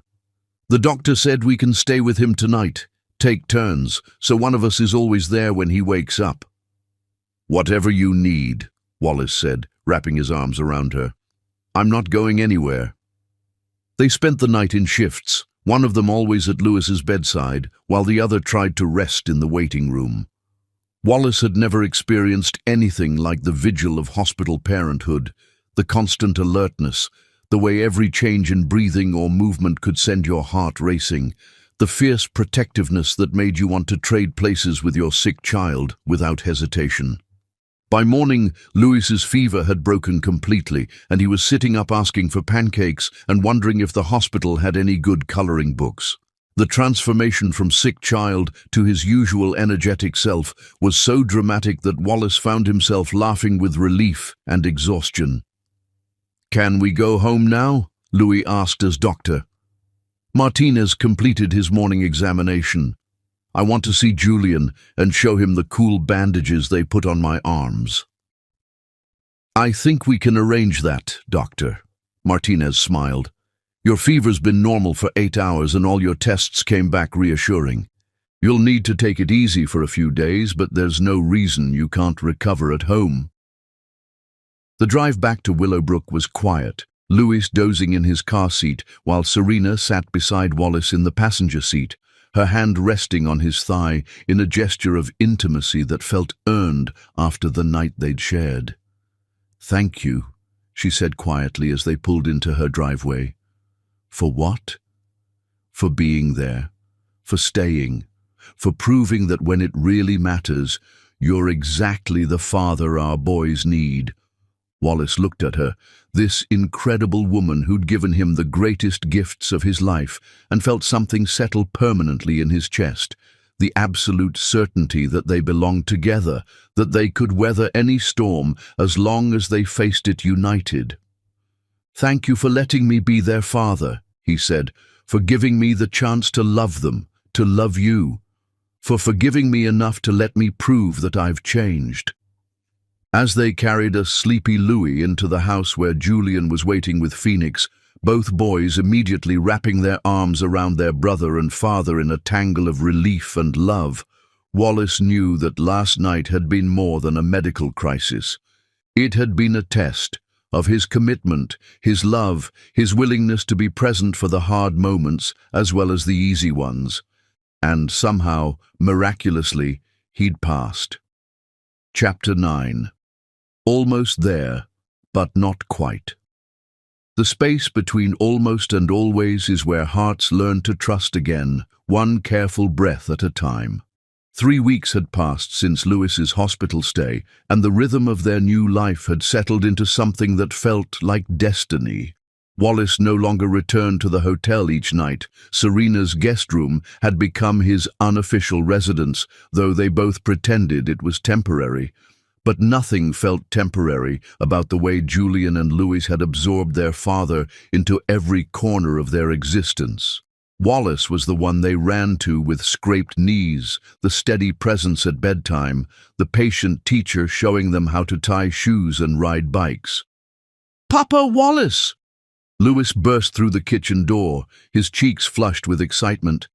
"Come see the bird's nest we found in the fort." "Real baby birds," Julian added, appearing behind his brother. "They're so tiny and perfect." Wallace looked up from washing breakfast dishes, feeling the familiar warmth that came with being needed, being home. "That sounds amazing. We'll look later from a safe distance so we don't scare Mama Bird." The boys raced off to wash their hands, their excited chatter echoing through the cottage. Wallace watched them go with the mixture of pride and fierce protectiveness that had become his constant companion. "They found the robin's nest," Serena said, appearing in the kitchen doorway wearing a soft yellow sundress that made her skin glow. After 3 months of careful boundaries, she'd begun to relax around him again, and moments like this felt achingly natural. "They're very excited," Wallace confirmed, pouring her coffee in the mug that had somehow become hers. "You're beautiful this morning." "Thank you." She accepted the coffee with a smile that made his chest tighten with longing. "You're good with them, Wallace. Better than I dared hope." The praise still warmed him more than it should have. Serena's approval mattered desperately, her opinion of his fathering skills, the measure by which he judged his success. After breakfast and getting the boys ready for day camp, Wallace found himself pacing the living room like a caged animal. Living in Serena's house, sharing meals and bedtime routines had shown him exactly what their life could be like together. But they existed in limbo. More than friends, less than lovers.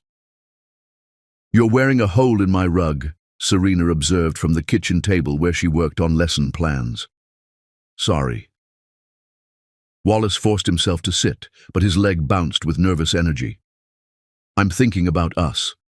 About this arrangement we've settled into." Serena's hand stilled on her pencil. "What about it?" "It feels temporary," Wallace said carefully, "like we're both holding back instead of making decisions about what we want our future to look like. I thought we were taking things slowly." "We're a family in every way except the ones that matter most," Wallace said, standing and crossing to her. "Julian and Louis call me Daddy. I'm here every morning and night. We make decisions together about everything. But we're not really together, Serena. Not the way I want us to be." She set down her pencil entirely, giving him her full attention. "What do you want, Wallace?" "I want to buy us a house," he said, the words tumbling out. "Big enough for all of us, with a workshop where I can teach the boys carpentry and a studio where you can paint. I want to wake up beside you every morning and fall asleep holding you every night." Serena went very still, her face cycling through emotions too quickly for Wallace to interpret. "I want to marry you," he continued, his voice gaining strength. "Not because it's practical, but because loving you and Julian and Louis is the only thing that makes sense in my life anymore. I want to be your husband, officially and completely." The silence that followed was deafening. Serena stared at him, her eyes wide with something that might have been panic. "Wallace," she began, her voice barely a whisper. "I know it's a lot," he said quickly. "But Serena, we've been dancing around this for months. The boys are happy. We're happy when we stop overthinking everything. What are we waiting for?" "I need time," Serena said, standing abruptly and putting distance between them. "You're talking about changing everything and I can't. I need to think." The words hit Wallace like a physical blow. He'd expected surprise, maybe even joy. He hadn't expected retreat. "Time for what?" he asked, trying to keep the hurt out of his voice. "We've had 3 months to see how this works. 3 months of me proving I'm not going anywhere. What else do you need to know?" "I need to know that when the novelty wears off, when parenting gets hard and routine, you won't wake up one morning and remember why you said you never wanted children," Serena said, her voice gaining strength as she spoke. "How many times do I have to show you that I've changed?" Wallace asked, his own emotions breaking free. "How many bedtime stories, how many hospital vigils before you believe I'm not that man anymore?" "It's not about what you've shown me," Serena shot back, tears threatening. "It's about what happens when this stops being new and exciting. When Julian doesn't want to listen, or Louis has problems, or I'm tired and cranky, and not the woman you fell in love with. Then we'll handle it together," Wallace said, his voice softening. "Like families do. Serena, I've noticed that Louis had 3 tantrums this week, that Julian's been testing boundaries. that you were exhausted yesterday. I noticed all of it, and I'm still here. I'm still asking you to marry me." Serena blinked in surprise, as if she hadn't realized he'd been paying such close attention. "That's what love is," Wallace continued. "Not just wanting someone when they're perfect, but choosing them every day, even when they're not." "What if you change your mind?" The question came out small, broken. "Then you'll leave me," Wallace said simply. "But I won't change my mind. These past 3 months haven't been me playing house. They've been me discovering who I really am when I'm with the people I love most." Serena was crying now, tears streaming down her face as she struggled with emotions warring in her expression. "I'm scared," she whispered, "terrified that if I let myself believe this is real, if I let the boys believe it's permanent, and then something goes wrong." "Something might go wrong," Wallace agreed, crossing to her and taking her hands. "But Serena, something might go right too. Something might be better than either of us ever imagined." He lifted her hands to his lips, pressing gentle kisses to her knuckles. "I'm asking you to take a leap of faith with someone who loves you completely." "That's what scares me most," she whispered, looking up at him with eyes bright with unshed tears. "That I want it, all of it, so desperately that it physically hurts. I want to wake up beside you and plan our future together and give Julian and Louis the kind of home I dreamed about when I was pregnant and alone. I want it so much that I'm afraid wanting it will jinx it somehow." Wallace felt something tight in his chest loosen at her words. This wasn't rejection. This was fear, and fear he could work with. "So let's want it together," he said, pulling her close. "Let's be terrified together, and brave together, and build something beautiful together." Serena melted into his embrace, her face buried against his chest, clinging to him as if he might disappear if she let go. "I need time," she said again, but this time it didn't sound like rejection. It sounded like someone gathering courage for the biggest leap of their life. "How much time?" Wallace asked, pressing a kiss to the top of her head. "Not long. I just need to get used to the idea that we might actually get our happy ending after all." From upstairs came the sound of small feet and Louis's voice calling out, "Mama? Daddy? Julian had another bad dream, and now I'm awake too." Serena laughed through her tears, wiping her face as she pulled away from Wallace. "That's our cue.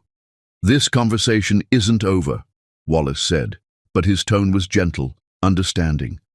"I know," Serena replied, and for the first time since he'd started talking about houses and marriage, she looked hopeful instead of terrified. "But Wallace, when I'm ready, when I can finally believe that we get to keep this, the answer is going to be yes." The smile that spread across Wallace's face was radiant, transforming his entire expression with joy and relief. "Yeah?" "Yeah," Serena confirmed, standing on her toes to press a quick, sweet kiss to his lips. "Now come on, let's go deal with whatever crisis is waiting for us upstairs."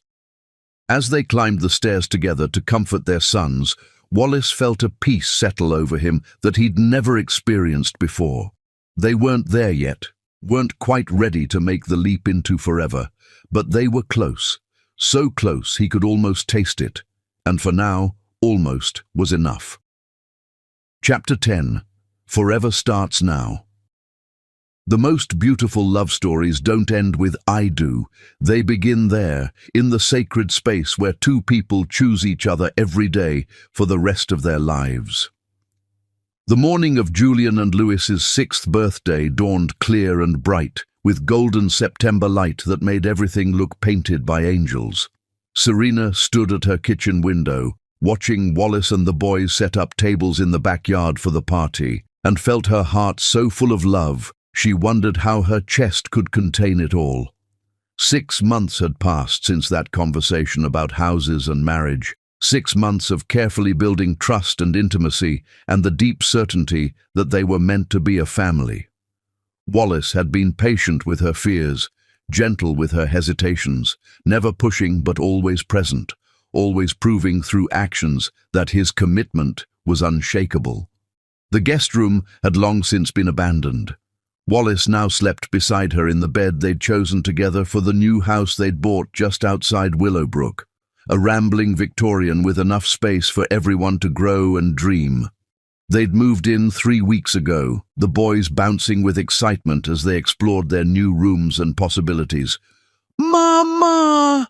Louis burst through the kitchen door, his face flushed with excitement and his party clothes already wrinkled. "Daddy says the surprise is almost ready. Can we show you now, please?" "What surprise?" Serena asked, though she'd been aware of the secret planning sessions and whispered conversations.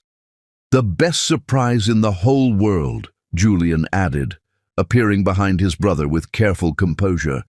"But you have to close your eyes and let us lead you outside." Serena looked at her sons, these beautiful boys who'd grown so much in the past year, not just in height, but in confidence and security, and felt the familiar swell of fierce love that motherhood had brought to her life. "Close my eyes?" she repeated skeptically. "You know how I feel about surprises." "This is a good surprise," Louis assured her with absolute certainty. "The best surprise ever, and you're going to cry happy tears and everything." "Happy tears?"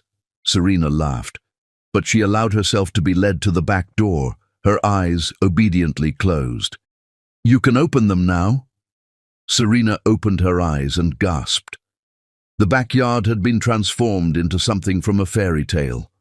White lights were strung between the trees, creating a canopy of stars despite the afternoon sunshine. Tables draped in soft blue linens held wildflower arrangements and birthday treats. But it was the centerpiece that made her breath catch. Under the ancient oak tree where Wallace had hung a swing last week, he stood in a charcoal grey suit that made his blue eyes impossibly bright, holding a small velvet box and wearing an expression of such love and hope that Serena felt her knees go weak. "Surprise!" Louis shouted, bouncing on his toes. "Daddy's going to ask you to marry him, and we helped pick out the ring and everything." "Louis!" Julian hissed with exasperation. "You weren't supposed to tell her that part." But Serena barely heard their exchange, her entire attention focused on Wallace as he crossed the yard to where she stood, frozen in shock and wonder and joy that made the world seem brighter. "Serena," he said, his voice rough with emotion as he dropped to one knee, the boys immediately flanking him.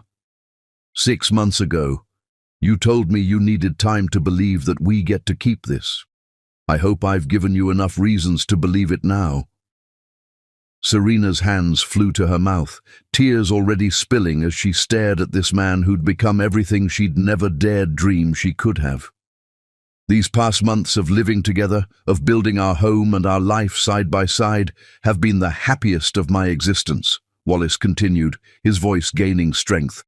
"Not because they were perfect, we've had our moments of chaos and frustration, but because they were ours.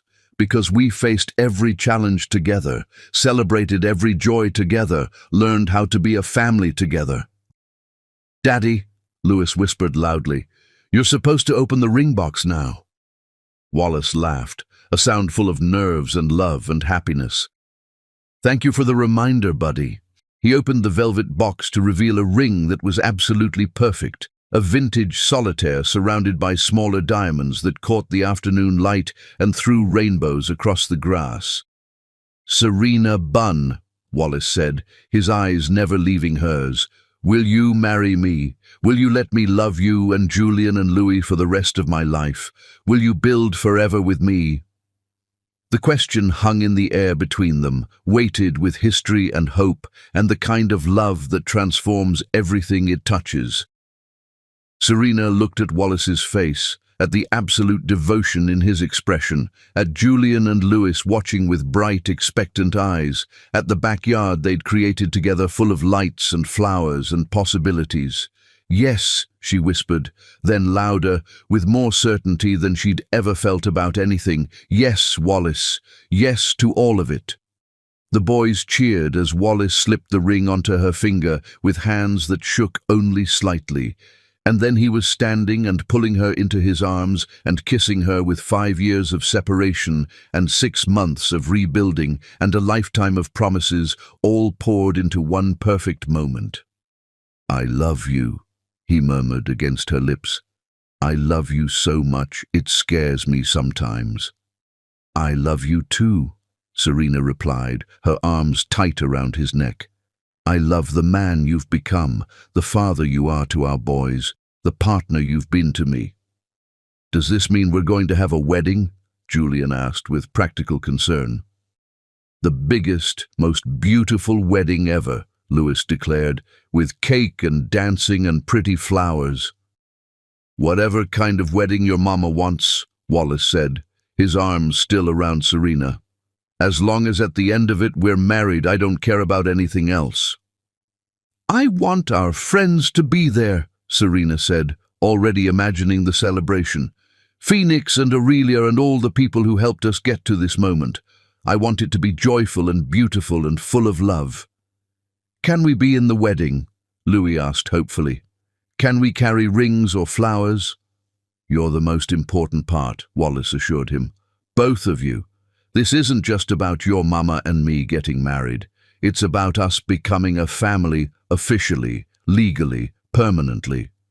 "We're already a family," Julian observed with characteristic wisdom. "This just makes it so everyone else knows it too." "Exactly right," Serena agreed, kneeling to hug both boys. "We're already a family in our hearts. Now we're going to make it official." The party that followed was everything a 6th birthday should be, noisy and chaotic and full of laughter. Phoenix arrived and immediately burst into tears at the sight of Serena's ring. Aurelia brought homemade cake and sage advice about marriage. The neighbors came with gifts and well-wishes, and through it all, Wallace and Serena moved together with the natural rhythm of people who belong to each other completely. As evening fell and the last guests departed, they found themselves alone with Julian and Louis in their backyard, surrounded by the detritus of celebration and deep contentment. "Best birthday ever," Louis declared, sprawled on the grass in his party clothes, looking exhausted but blissful. "The best part wasn't even the presents," Julian added thoughtfully. "It was seeing Mama and Daddy get engaged." "You guys are pretty amazing, you know that?" Wallace said, settling beside them on the blanket Serena had spread under the oak tree. "Why would we be jealous?" Louis asked, genuinely confused. "We wanted you to marry Mama. We asked you to, remember?" Serena curled up beside Wallace, her head on his shoulder, her hand with its new ring resting on his chest where she could feel his heartbeat steady and strong. "What are you thinking about?" Wallace asked softly. "Everything," Serena replied. "How scared I was when you first showed up in my garden, how certain I was that letting you into our lives would end in heartbreak. How wrong I was about so many things." "You weren't wrong to be scared," Wallace said. "I hadn't earned your trust yet. I had to prove that I'd changed, that I was worthy of you and Julian and Louis." "You proved it," Serena said firmly. "Every day, in 1,000 small ways, you proved it." Above them, the first stars were beginning to appear, and the boys' voices were getting drowsy as the excitement finally caught up with them. This was happiness, Serena realized. Not breathless passion or desperate intensity, but this quiet contentment, this certainty that tomorrow would bring more of the same. "When should we have the wedding?" she asked, surprising herself. "Whenever you want," Wallace replied. "Tomorrow, next month, next year. I'm not going anywhere." "Soon," Serena decided. "I don't want to wait anymore. I've spent too many years being afraid of what might go wrong instead of embracing what might go right." "Soon it is," Wallace agreed, pressing a kiss to the top of her head. "Mama? Daddy?" Julian's voice was sleepy, content. "Are we going to live happily ever after now, like in the stories?" Serena and Wallace exchanged a look full of love and promise and hard-won wisdom. "Yes, sweetheart," Serena said softly. "We're going to live happily ever after." All of us together, Wallace added, forever and always. Louis was already asleep on the blanket, his small hand curled trustingly in his father's, and Julian was fighting to keep his eyes open. Above them, the stars grew brighter, and around them, their forever home waited to shelter all the ordinary miracles that would make up their life together. 5 years ago, Wallace had said he never wanted children, and those words had shattered Serena's world. Tonight, surrounded by the children who'd changed everything and holding the woman who'd taught him what love really meant, Wallace understood that some mistakes become the foundation for miracles. Sometimes the words that break us apart are exactly what we need to become whole. Sometimes never becomes always, and always becomes forever. The end.